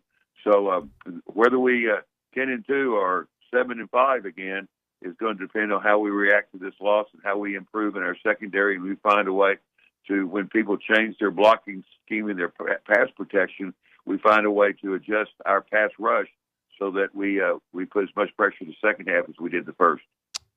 Coach Waddell, I'm going to do a little sunshine pump, and I'm going to allow you to do it. Let's talk about the level of play from Edgerrin Cooper. I mean, that is something we can certainly celebrate. Oh, I went into the game saying how, on our pregame show, how great a job he's doing. He's an outstanding linebacker. He's a rescue crew linebacker. He could have played for a lot of football teams in the past at Texas A&M. His progression and his improvement is over the last year or so has been night and day. He is definitely a playmaker. He's got some great people in front of him, which of course helps him be able to do that. But you still got to make plays. I mean, you have the greatest defensive line in the world up there in front of me, and I can't make plays. That guy's making plays. He's a playmaker, and his future's in front of him. And as long as he keeps playing like that, our defense is going to be good against the run, against the pass, with pressure, everything. He's a total player right now. What is the key against Tennessee this weekend? We got to stop the passing game. We got to come into control. We can't let the loss to Alabama cause us to lose this one, type stuff. We have to establish the run game. Just play good football. That's the bottom line. And then whatever they throw at it, they've had an open week, so there's going to be some wrinkles in there that we haven't seen. And they're licking their chops for to come home. I think they got the checkerboard in the end zone, which is a big deal. That's kind of like our maroon out. And so it's going to be a good football game, but we've got to bounce back from a tough loss. We got to realize how close we were against a really great football team, and we can't beat it. We can't let a team that's. I think we're a better football team than Tennessee. We're not a lot better than they are, but I think we're a little better than they are. And we've got to correct our mistakes we made against Alabama and come back and show the Aggie Nation that this is a good football team and the future is bright in front of us, and we still have a great season in front of us. And like you say, a 9 or 10 win season is still very, very possible and probable if this team can get their act together. There's no doubt about that. It's going to take great senior leadership. It's going to take a great job by the coaching staff bringing the team together, because that was a disappointing loss. I mean, we felt like we should have won one, but it slipped away with us. But, we got a chance this week. There's no chance, no doubt. We got a chance this week. Coach Waddell, appreciate your time as always, sir. Talk to you soon. Always. See you later. Thanks, Dave. See you, man. Appreciate his insight here on TexAgs Radio. Let's hit a break. We're going to come back. A little change, a little departure from our football talk. I'll explain the why behind it here in a moment. Right now, though, we're talking about Pumpkin Palooza. Got to do the voice for Billy. Join our friends there at Milliken Reserve Land Conservancy for this year's Pumpkin Palooza, which is a cool fall breeze. It is cool out there. Smell of delicious local eats. I love local food. And, of course, flying pumpkins. Don't get hit in the head with those. Will fill the festival air. This year's festivities take place across one great weekend, and that weekend's coming up, Saturday, October 14th and 15th. The festival will kick off at Milliken Reserve with Pumpkin Palooza and the Trail Run Saturday morning, with the Fall Festival taking place from 10 a.m. to 2 p.m. on both Saturday and Sunday. So let's talk about that festival. All right, so the 14th and 15th, 10 a.m. to 2 p.m., as I mentioned. You get the Pumpkin Chunkin', the Great Pumpkin Games, the Palooza Pumpkin Patch, the hay rides, the face painting, the bounce houses, the inflatable games, tons of kid-friendly family activities, and so much more. Check out the website, pumpkinpaloozabcs.com, for details. All right, you also have the Pumpkin Palooza Trail Run on the 14th at 7 a.m. Fall weather, PRs, you can do it all out there, guys. If you're running a half marathon, a 10K, a 5K, whatever it may be, learn more and register at racefirstlight.com. And remember to visit pumpkinpaloozabcs.com to learn more and purchase your Pumpkin Palooza tickets. It's Pumpkin Palooza at Milliken Reserve.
All right, you might remember our next guest. He's a filmmaker that made the Bonfire documentary at the 20-year mark, titled The 13th Man. He also made the Astroworld concert tragedy documentary during Travis Scott's performance, titled Concert Crush. He's now making a movie called Fentanyl Unlimited, coming to the Bryan Theater on October 20th. Our Hunter Goodwin is a producer of the film. Filmmaker Charlie Min joins us here on TexAgs.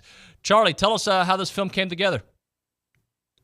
Good morning, David. Thanks so much for having me. Sure. Hunter Goodwin and I, we were talking about perhaps one day doing a documentary, and we were kind of throwing ideas around. And finally, we decided that fentanyl would be such a timely topic. And indeed it is, when it kills at least 70,000 Americans per year. 1 out of 4 Texans have had an opioid overdose or know someone who has. I mean, that is alarming and disgusting, to get right to the point. Amazingly, I've watched some of the clips out there, and a lot of times these kids and families don't realize that they're taking a drug that does have fentanyl laced, and you've got examples of that in your movie. Yeah, that was one of the biggest takeaways, David, that I had was I would say at least, I'm going to say definitely more than half of the people who died from fentanyl did not know they were taking it, because their loved ones would say they intended to take Percocet or Xanax or OxyContin. So now it's being laced into meth, heroin, you name it. Just so many bad batches of pills that people are taking. You really have to be careful today. It's the world's most dangerous drug. No doubt about that. One of the things that I caught was a clip of a mother who was trying to rescue her son during this, and also videoing how harrowing of an experience it was. Yeah, and unfortunately, that's very common, is for a family member to come across someone who's basically been knocked out because they OD'd. It only takes 1 or 2 minutes to die from fentanyl. It just takes 2 milligrams, David. Think about that. 2 milligrams. Fentanyl is 50 times stronger than heroin, 100 times more than morphine. This is the invisible drug because you can't see it, taste it, or smell it. I almost call it the accidental death. However, it's no accident if the dealer gives it to you, because now you could be charged with murder for fentanyl. Fentanyl, to me, is not even a drug. It's a poison. It's murder. By the way, October is Fentanyl Awareness Month, so tell us a little bit of the specifics on the 20th. People can come check it out in a college town like this. Hopefully a lot of kids and parents come out and check it. Yeah, tragically, there's been more stories coming out of Bryan, Brazos County than there should be. The movie opens October 20th for a 1-week run at the Premier Cinemas in Bryan. So this is certainly a local situation. And for all the information on the movie, you can go to fentanylunlimited.com. That's fentanylunlimited.com. And as you said, yes, this month is Fentanyl Awareness Month. We can't talk about this enough, David. We really need more awareness about this thing, and this film will hopefully save some lives, because I'm here to inform, educate, and raise awareness at the highest level. Charlie, I appreciate your time, man. I had a conversation with my sons this morning on the way to work just about this same topic. So thank you for the topic and for making this film. You got it. And a big thank you to Hunter Goodwin, recognizing the significance of this topic. You got it, Charlie. Thanks again. We'll talk at some point. Thank you very much. Remember, that's coming out here on the 20th in Bryan. All right, we got to hit a break. When we come back, Ryan Broniger, Recruiting Country, Caprock Health. That, your text messages, more cheerleading, more sour grapes, whatever you want on TexAgs Radio.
All right, we're back. TexAgs Radio, presented by David Gardner's Jewelers, Rollo Insurance Studio. It's time for Recruiting Country, brought to you by Caprock Health System, a faster patient-centered revolution in care with 2 ERs in Bryan College Station. You got the original 24-hour ER in South College Station on William D. Fitch, and the full-service hospital with ER in Bryan on Briarcrest, online at caprockhealthsystem.com. Hello, Ryan Browninger. How are you? Good morning. I'm just sitting here looking at the sheet for the show prep this morning, and it's got the SEC championship game top 5, and Tennessee and A&M are still in it and right there next to each other. So interesting weekend. And then Tennessee, when you look at their schedule, like if they don't win this one, what's their path to Atlanta? Because they still got to play Bama. They still got to play Georgia. Is that correct? They still got to play Kentucky. Yeah. So it's fun. A lot on the line, man. I wrote about it yesterday in terms of the recruiting stuff again. Yeah, well, look, there's a lot. There's some takeaways from that game.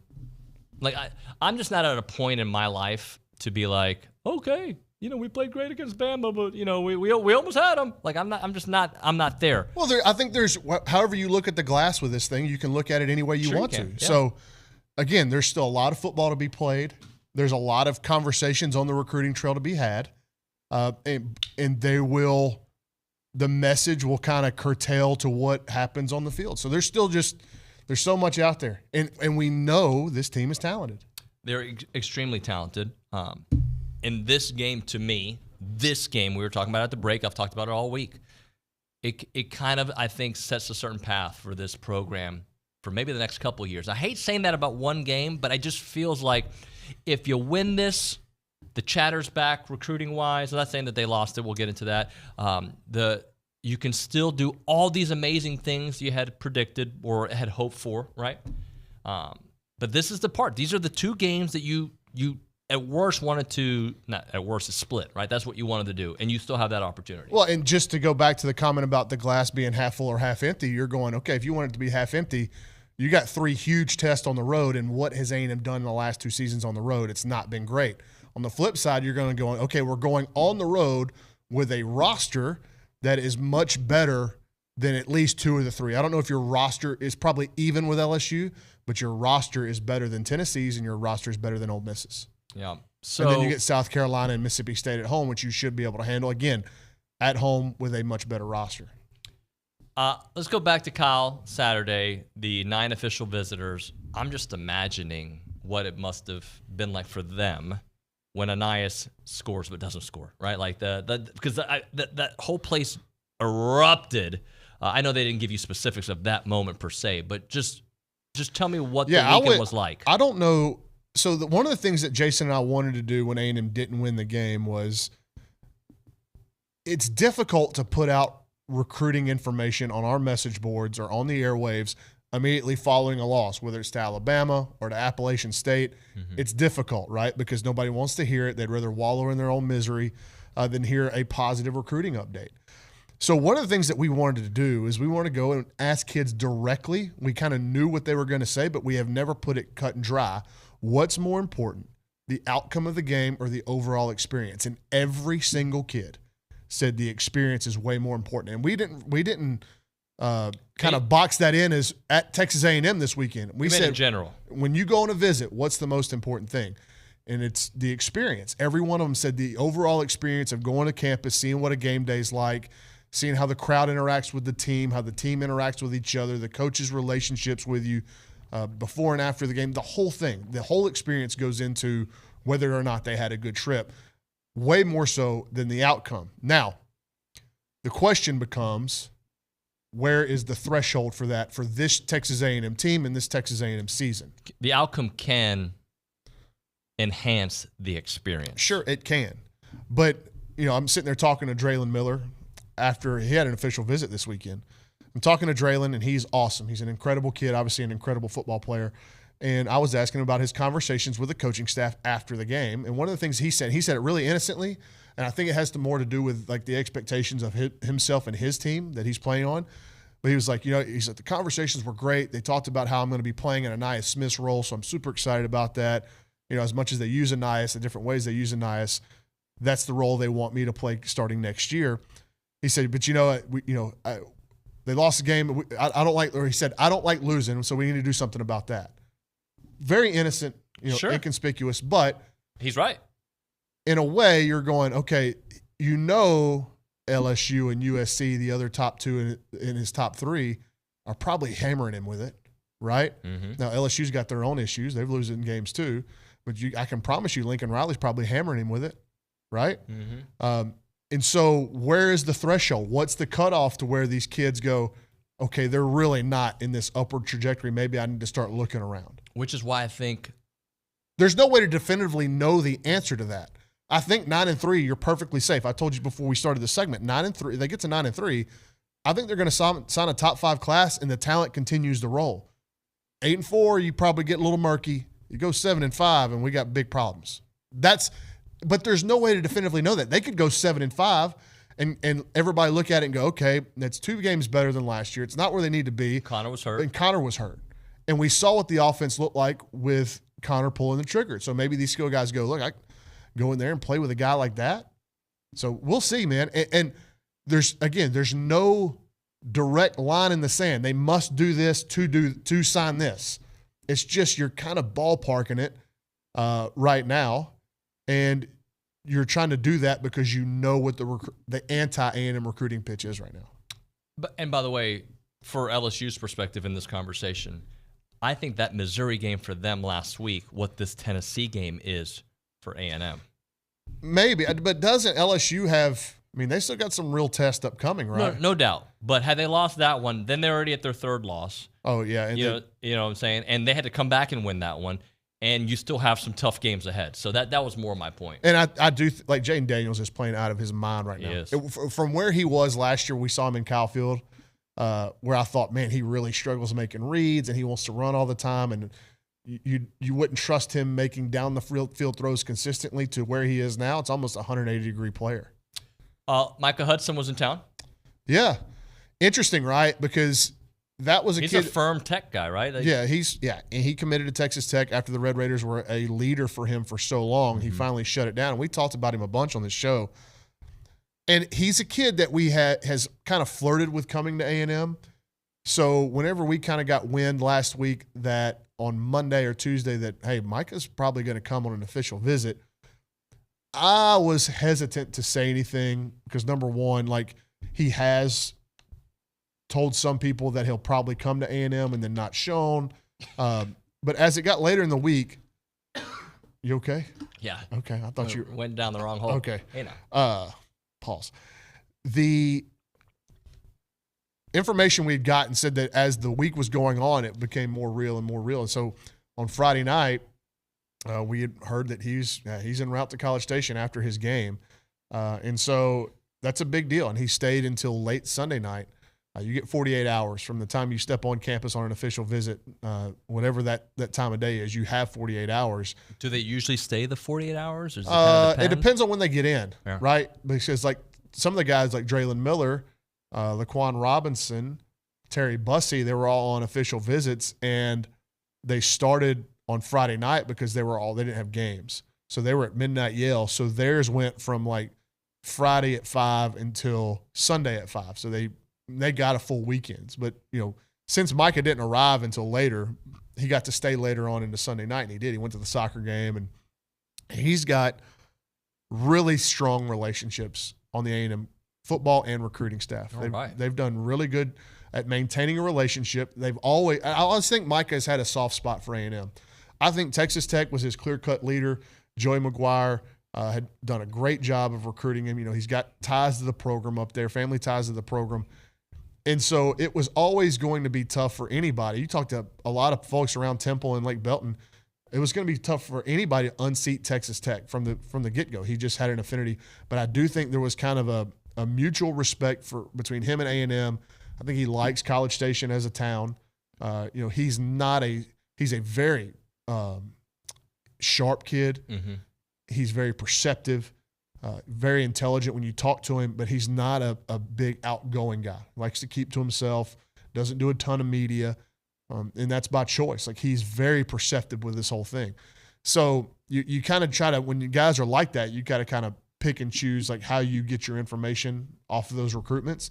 And just everything we've heard was like, A&M has always garnered a lot of respect from Micah and vice versa. And so, like, A&M, even when he committed to Tech, A&M was never going to go away. Mm-hmm. Now, coming off the official visit, I think A&M did a fantastic job, exemplary job with him, but I would still lean toward him signing with Texas Tech.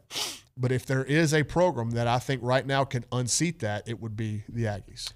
What do you think it would take to unseat it? Texas Tech having a bunch more losses, A&M really being a 10-2 type of team. I think that would help, but I also don't think Micah is like – I don't think he's that surface level. Like, I think he's a deep kid that is valuing some different stuff. And like I said, I think, you know, him having family ties to the Texas Tech program probably goes a long way. And I don't know the exact recipe for how A&M gets that done and gets him to flip, but I do think that it could be in the cards. If anybody was going to do it right now, I would bet it be the Aggies. By the way, if you guys have questions for Bronny, you can do it on the text line or you can do it on the chats as well. And he is, by the way, he is a sensational player. Obviously very highly rated, but he's kind of compare him, like his game-wise. And Garrett Wilson, Evan Stewart, Jackson Smith and Jigba, Christian Kirk. Like, it's all of them kind of – he does things similar to all of them. Wow.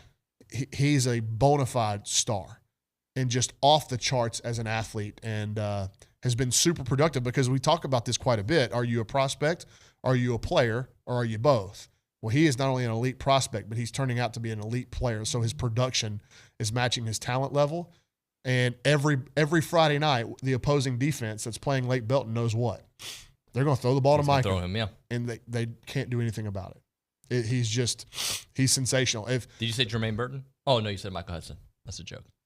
Wow. You can't – hey, you got to get off of this, dude. Let it go. It's halfway – it's hump day of a new week. Yeah.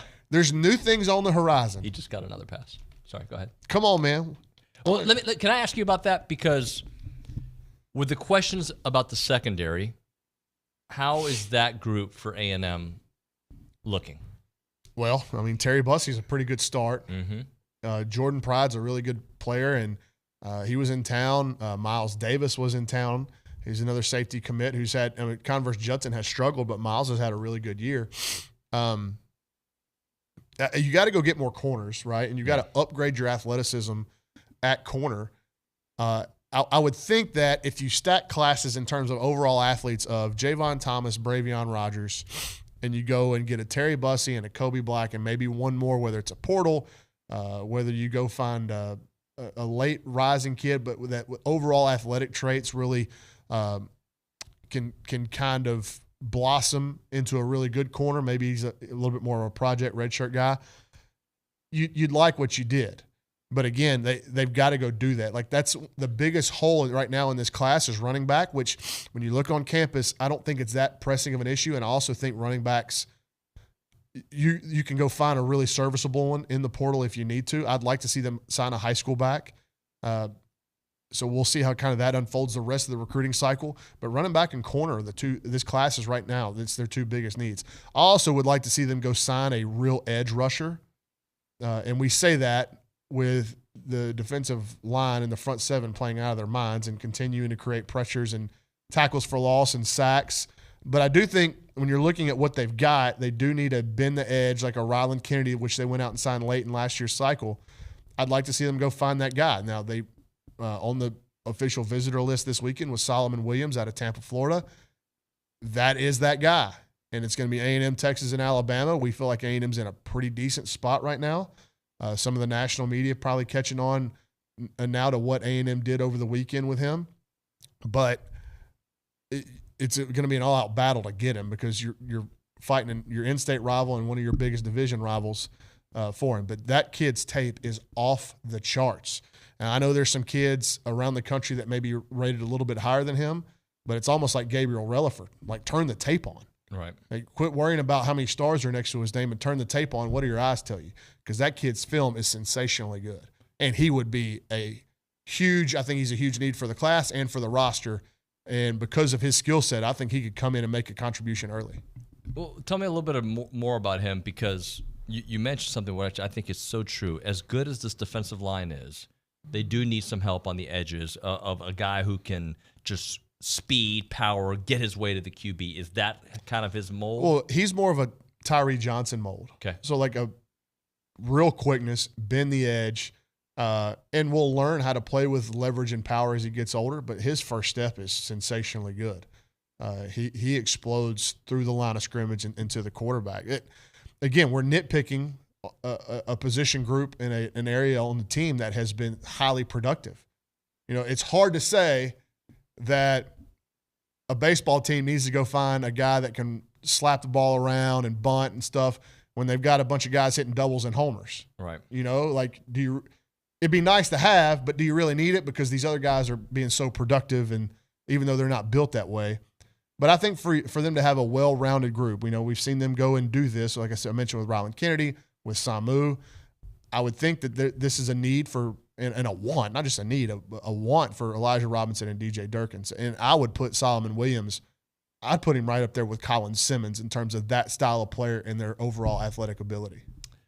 Do you think, and look, there's not one answer that fits for every player out there, but like as things are developing throughout a year, the highs and lows of a season. I know you said that the actual game that they visit, they said it's more about the experience.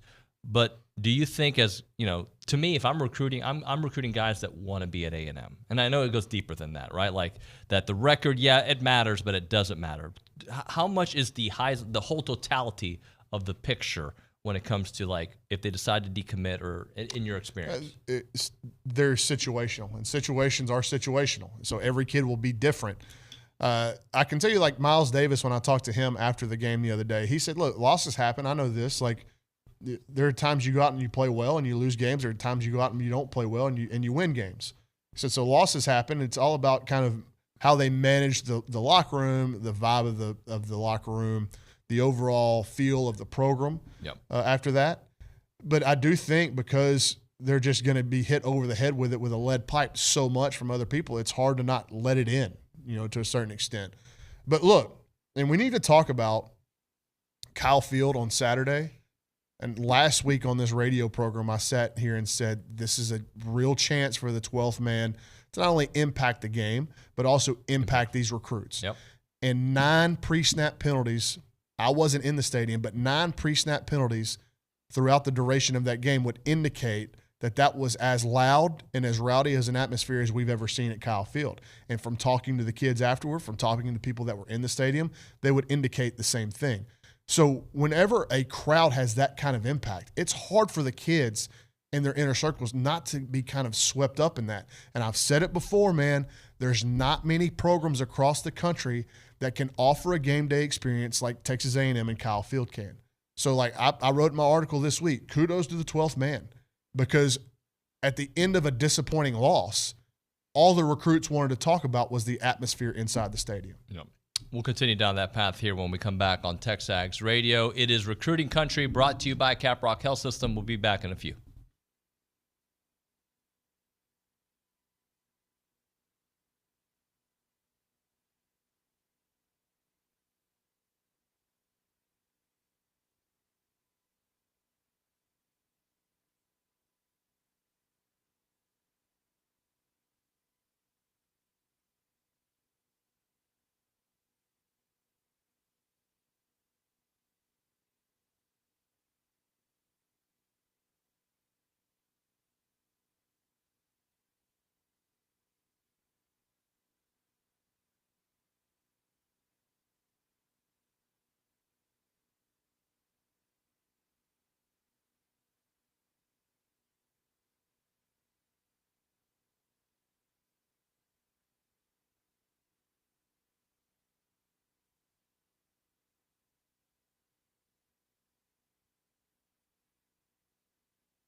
All right, we're back. TexAgs Radio, presented by David Gardner's Jewelers Rollo Insurance Studio. It is Recruiting Country, brought to you by Caprock Health System. Before we do that, Rangers, ALCS, Astros, potentially, they can get things done. It'd be cool to have, and I have to go back and look, how many consecutive years would that ensure a World Series is in Texas? It would be 7, right? No way, no, it can't be. Because the 2020 World Series, remember the COVID year, they had it in Arlington. Oh, that's right, yeah. But it'd be 7 years that the Astros since get to 2005. How many World Series have been in the state of Texas? Have they played World Series games in the state of Texas? So you have 05, you have 10 and 11, and then you have 17, 19, 20, 21, 22, 23. Wow. It'd be pretty cool. That would be cool. Rangers look good. They are playing fantastic baseball, the best they've played all year, and they've got confidence, and they're pitching well, and we've always known they've got a really good offense. So whether it's Houston or Minnesota, if you're an Arlington fan, you ought to be pretty pumped, man, because you are playing as good as anybody right now. At the right time. At the right time, yep. Let's go to the Angry Elephant News and Social Center. I know some questions have come in for Mr. Broniger. We have Kyle in Cyprus. Hi, Kyle. Hi, Kyle. Asking, does a strong defensive lineman room / performance like we saw Saturday help with secondary recruits, or do they value the secondary performance more? I think it'll depend on the kid. Obviously, they understand that defensive line helps the secondary's job. But again, like some kids could be looking at what A&M did in the secondary and go, oh, woof. Some kids could be looking at what A&M did in the secondary and going, man, I could play at corner. I could play early at corner here. Or they could be looking at the secondary and going, wow, Bryce Anderson got a pick and recovered a fumble. Yep. So, like, if I'm a safety, he's involved with a lot of the action. So, it's so hard to make anything in recruiting black and white.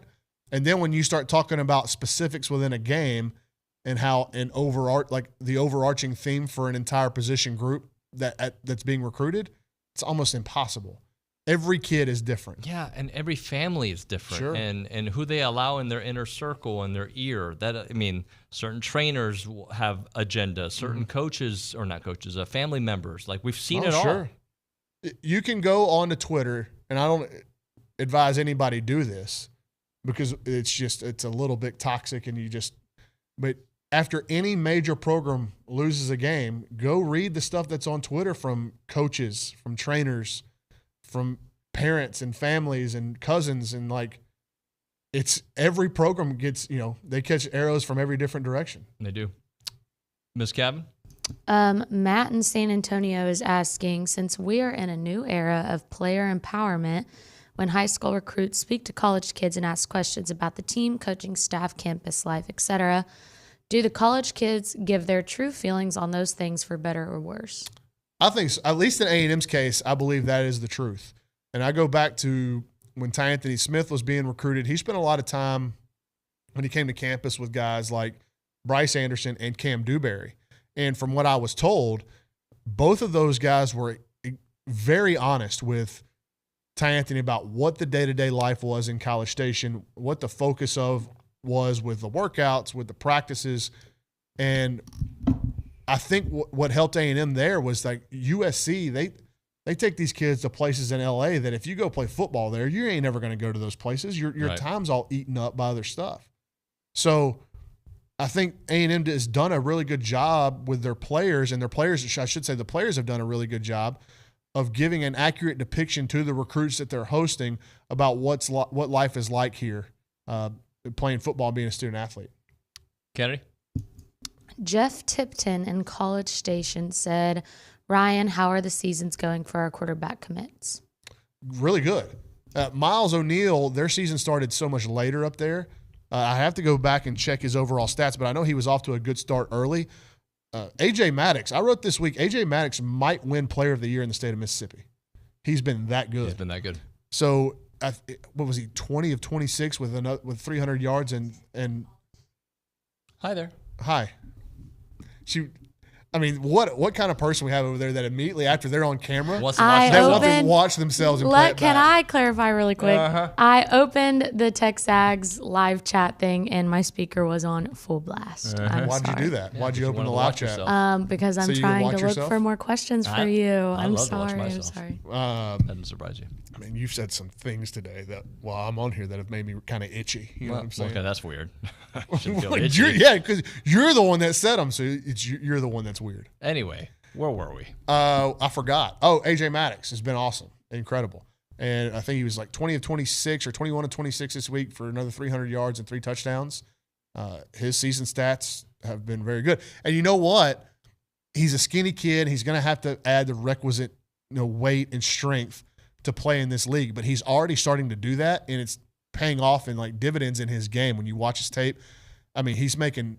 It's not, high school football, when you watch quarterbacks, obviously arm strength will pop, but I like watching guys that can layer throws. Yeah.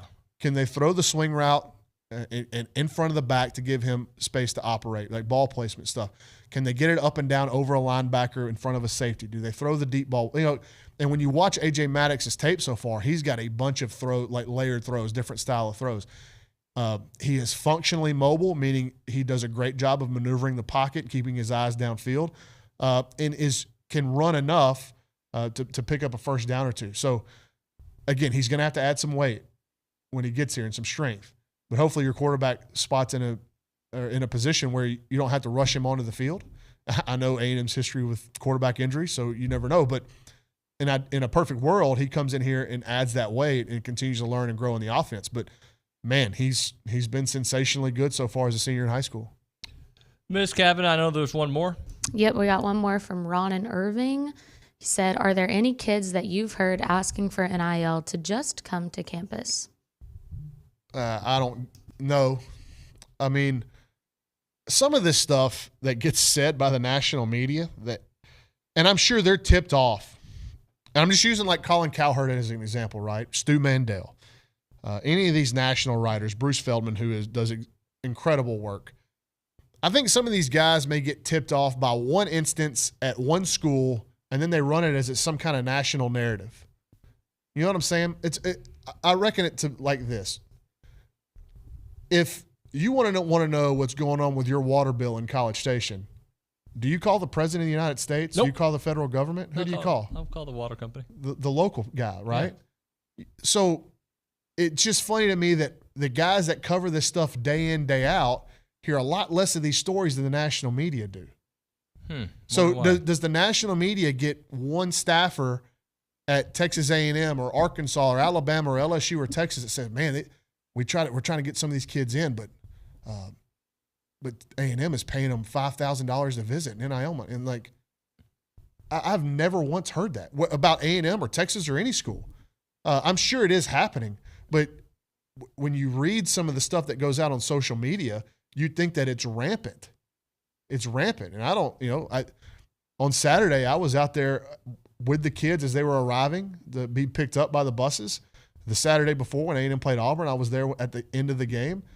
I didn't see anybody walking around with $5,000 cash in their pocket. Nobody referenced anything like that. So if they're doing it and the national guys are finding out about it, they're keeping it real secret from the local guys. Because I'm honestly telling you, I've heard of instances, one or two over the last 2 or 3 years where it has happened, or they've been offered, hey, don't visit there. Come here. We'll take care of your entire weekend. That kind of stuff. But in terms of handing out just cash for visits, no, I haven't heard anything like that. All right, Bronny, before we go, let me ask you one final one about the 25s that came in. Yeah, so I feel like every week I'm talking about that class on here now because it's just incredibly talented. It's so good, man. And the city of Houston is loaded again, and a lot of those kids were in town for the game on Saturday. So A&M kind of building a rapport early on, I think is a good business practice for them because of how talented that class is. I wish they would be more aggressive with offers in state right now. There are some 2025 kids that are playing at an extremely high level that I'm sure would love an offer from Texas A&M. So like I would like to see A&M start being either first to the party overall more often or the first big school to pop and big program to pop and go on kids. I think the way recruiting is now, man, you can kind of be more aggressive with offers, and then as they progress in their high school career, kind of figure out, where they really are, where they sit on your board. I don't like that it's that way, but it's the nature of the beast. Yep. I would prefer that all offers mean something. I've told you that my idea would be going to that DocuSign. Okay, you can sign your national letter of intent at any point you want to. There's no signing day, but whenever they put out an offer, a DocuSign for that national letter of intent comes with it. So if I offered Christian Nuño, I say, hey, you got a scholarship offer to Texas A&M. You can sign it. But I offered Cruz Nuño, hey, you got a scholarship offer to Texas A&M, and here's a DocuSign. Then Christian's offer is no good. Right. It's not a real offer unless it's got something to sign with it that you can commit on the spot, and you can take that scholarship. So that would be my way to curtail all this. That will never, ever, ever get done, ever, ever. But I do like it as an idea. So understanding the way the game is played, I would like to see A&M be a little bit more aggressive with these offers, because there are some kids right now that are playing at a really high level that I think A&M can get in early on, and they're going to turn into really good players and good prospects that I would like to see the Aggies just, especially in Greater Houston, man. It is loaded. Don't be overly aggressive, not overly passive in that class. Thank you, Bronny. Yep. That is Recruiting Country presented by Caprock Health System. When we come back here on TexAgs Radio, Peter Burns, he was happy about LSU. He was appalled by what he saw from A&M. We'll talk about it next on TexAgs.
All right, it's TexAgs Radio presented by David Gardner's Jewelers Wallow Insurance Studio. Appreciate everybody listening in. So I was accused of not being an ogre for not being overly excited about what happened at Kyle Field on Saturday. So I wonder what Peter Burns is after I saw his tweets about what happened at Kyle Field. SEC Network, Peter Burns with us. Good morning, buddy.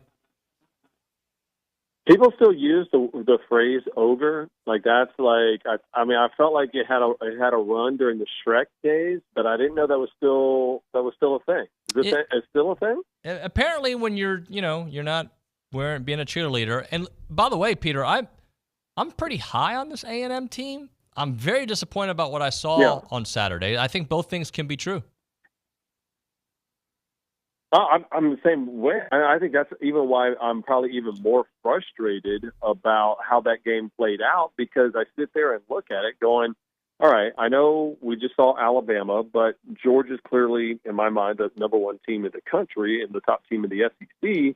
But did I learn anything that didn't make me think that A&M wasn't the third best team in this conference? I'm not quite sure if I can feel that way. I mean, I guess, Ole Miss obviously has a little bit better record, but if you mean to tell me that I'm seeing those two teams play tomorrow, probably taking A&M in that matchup. So I think that's why I had the frustration, and I put it, that little video on Instagram, and I went off on it on Monday, just going, I just felt so bad for Texas A&M fans and players to think you've got Alabama on the ropes.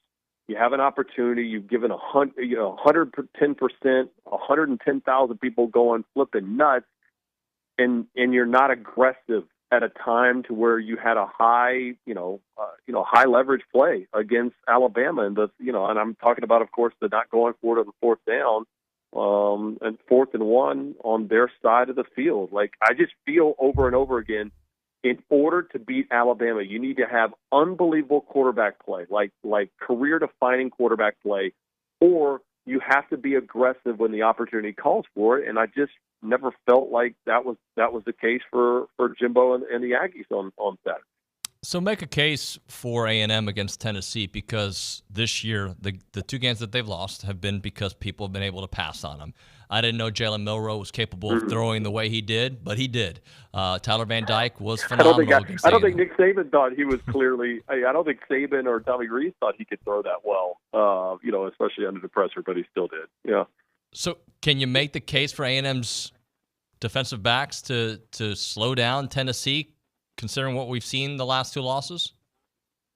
Yeah, because this is not the Hendon Hooker, Cedric Tillman, Jalen Hyatt team. I mean, this is a completely different, revamped team. Now, were they able to change and get a whole lot better during the bye week? I mean, I think they were able to get a little bit healthier on the offensive line, which is monster news for Tennessee, because I think that A&M front seven is legit.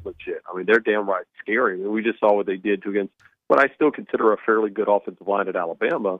And Milroe, I mean, he was running for his life occasionally. So, yeah, I mean, I think you have to wrap your head around, this is not Tennessee of 2022. If you're an Aggie fan, you go, this is a team in which Milton has a cannon for an arm but doesn't have very good touch.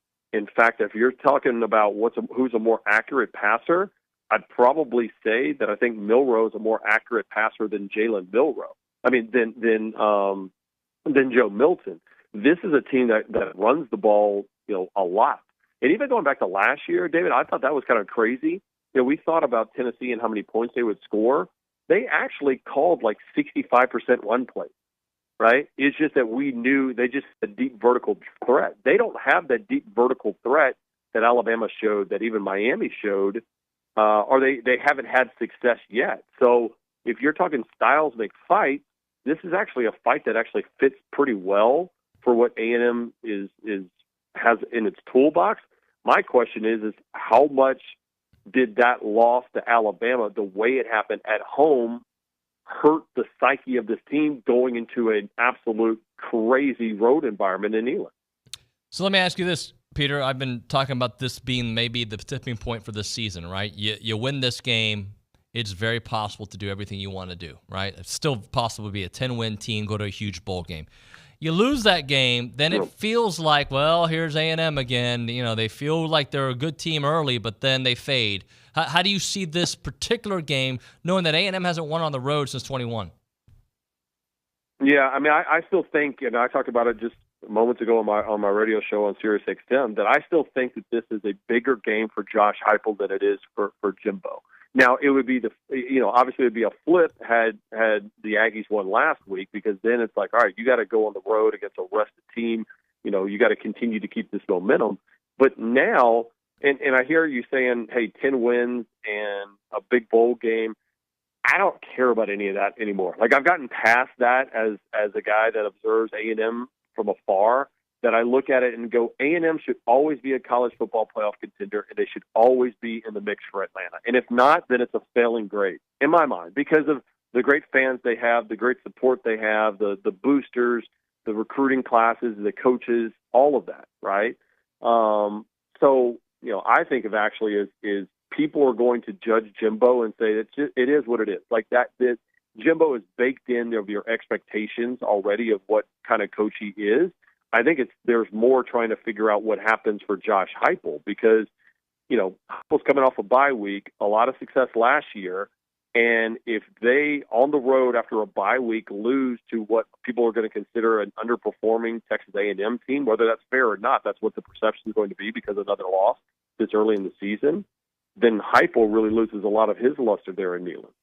Was that tipping point potentially for LSU last week where they lose that game to Missouri, it all falls apart, but here they are, they come back, they win that game, and everything's still in front of them? Yeah, no doubt. I mean, and again, as much as I like LSU, the defense is absolutely atrocious. I mean, it is throw up in your mouth, and I've actually gotten past it. Like, part of being an adult is accepting the reality. So I'm not even upset with LSU's defense anymore. I just accept the reality that they suck, that they're not going to be good, they're not going to be game changers whatsoever, and realize LSU is more like kind of Ole Miss, Lane Kiffin's teams have been in the past, which is we have no defense, but can you beat us in a track meet? And that's what LSU is. I mean, there's only, in my mind, 2 Heisman Trophy type caliber players that could be finalists. One's Brock Bowers in Athens down for Georgia, the tight end, and Jaden Daniels. I think those are the only 2 guys. And Jaden Daniels single-handedly is having the second best season in LSU football history behind 2019 Joe Burrow. And yet they're 4-2 and have nothing really to show for it so far this season, which is brutal because of that defense. Let me ask you, and this is not, how's Max Johnson playing in your eyes, and do you feel like the results Saturday would have been different if Connor was out there, just out of curiosity? Well, it's interesting because I think Max has done a great job, and I applaud him for sticking with it. Like, hey, he's behind the 8 ball, he's behind Connor, doesn't win the job, but doesn't pout. Like, he is, like, in this world where everybody wants microwavable success and everything easy or they leave, like, man, Max is awesome in that way. I think in the second half, you kind of saw a little bit of the clock is still a little slow for Max getting rid of the ball, and he doesn't create that element that scares you with his legs that makes you understand a little bit more of why Connor was that guy. Does it change? I don't know. I still think the Aggies were good enough to win that game, but there's still certain things that have to get better with Max, and it's probably getting rid of the ball a little bit quicker. And I think I think that's on Bobby Petrino. Like, I think the big thing that frustrated me and Doring when we talked about that loss was, yeah, I understand that, hey, you didn't want to go for it on 4th and 1 because Bama kept stuffing you, but why not spread everybody out? When you go back and look at what, it felt like A&M tried to out-Bama Bama, and that just doesn't work. Like, you've got all these great playmakers. Why not spread out defenders, especially Alabama's front 7, and get them on a little bit more of an island? And I just thought I'd like to see it a little bit more of that from Petrino and this offense going forward, but I mean, what the hell do I know? These guys have more football knowledge in their pinky than I ever will. Another great game this weekend that might decide who finishes second in the East is this Kentucky-Missouri game. Missouri really needs to bounce back. Kentucky, after getting beat down, needs to bounce back. They need more money to pay their players, allegedly. I mean, of course, the Mark Stoops comments about that, which was hilarious. Mark Stoops came out on one of his radio shows and was asked about it, and he's like, "Hey, listen, they buy players legally, and that we need more boosters to spend more money." And I'm actually not upset with Stoops saying that, because he's not necessarily wrong in the fact that they don't have the same support in Georgia, but like he should have used that message after they beat Florida really bad, as opposed to after you get absolute beat down. And this is a monster game for him as well too, right? Because now they looked at it and like, hey man, like it's how do you wash that out of your mouth, that taste in your mouth? I actually like Missouri in this game.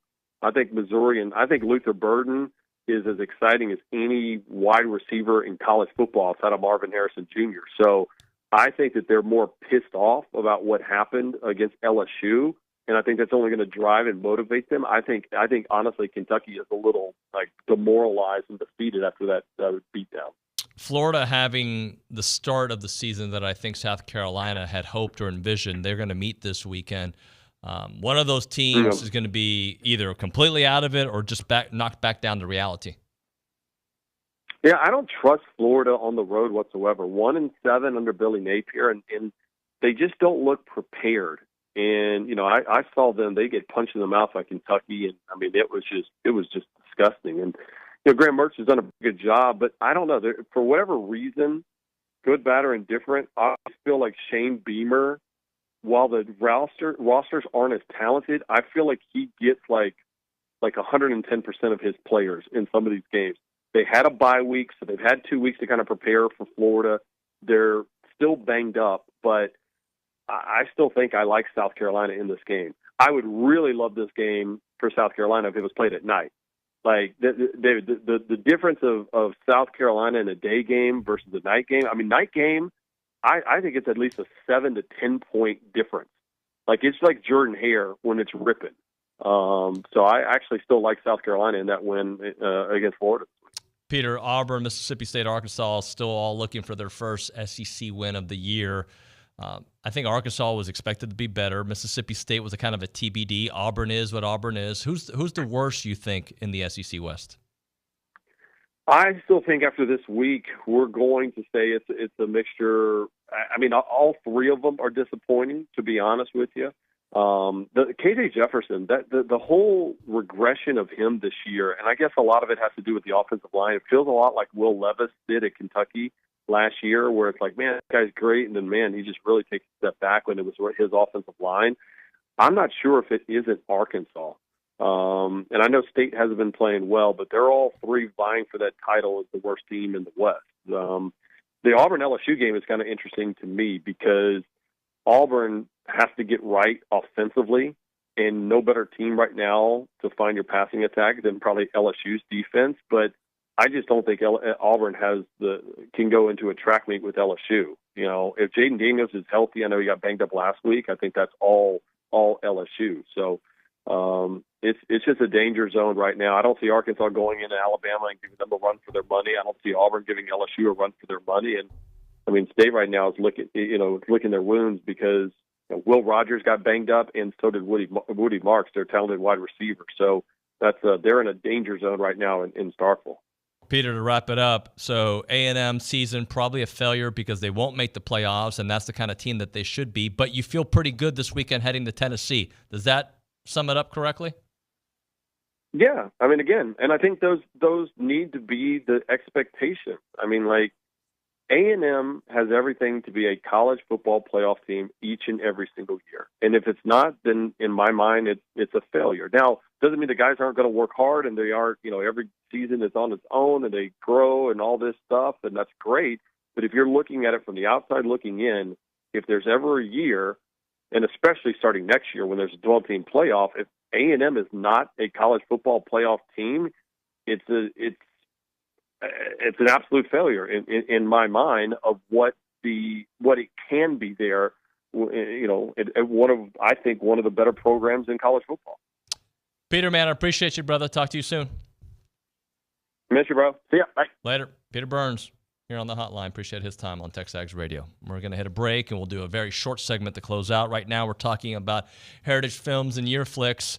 Let's talk about YourFlix first. So YourFlix is this option that Chance McClain has that is these 20-minute videos that you can do Q&A style about family members, right? It's not really documentary. It's more Q&A, get-to-know, fun videos, but they're great benchmark videos for like a freshman in college, right? You want to document what they're into at this point in their life, find out different things. Chapter 1, Chapter 2, sophomore year, Chapter 3, the junior year, Chapter 4, the senior year. Boom, then you got yourselves, 80 minutes of awesome content about your college kid in these 4 different chapters. That's one way of doing a YourFlix. You can do it for your younger kids as well, preteens, teenagers, you name it. They're awesome to do.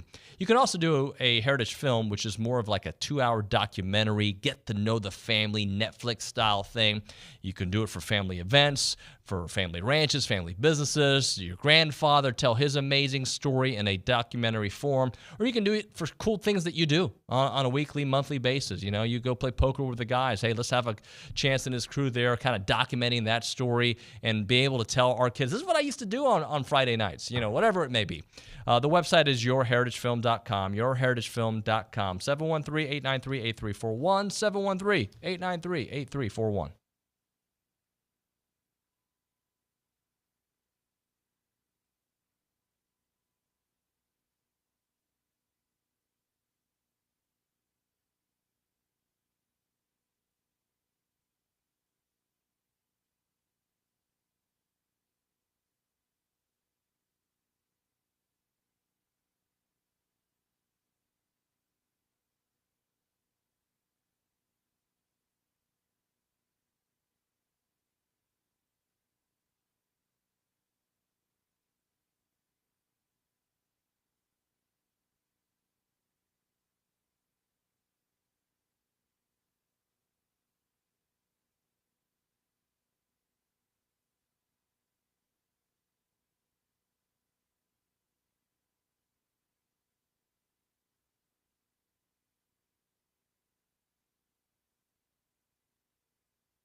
All right, we're back. TexAgs Radio. We're not really back. We're just telling everybody that Louis coming up next.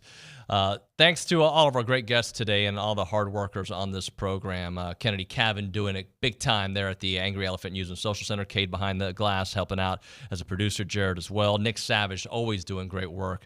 Sean there and Emily at the mothership doing it for Brian Broadcasting. Tomorrow on the program, The Fan Show, guys. Sorry. McGee and Swope together, the McGee and Swope Roundtable. We need to give that segment a name. But yeah, we'll have both of those gentlemen in here as well. We'll also have Aaron Torres talking. He another guy upset with A&M, another dude at A&M. So there's a lot of things to be upset about. That's going to do it for TexAgs Radio on a Wednesday. We'll see you mañana.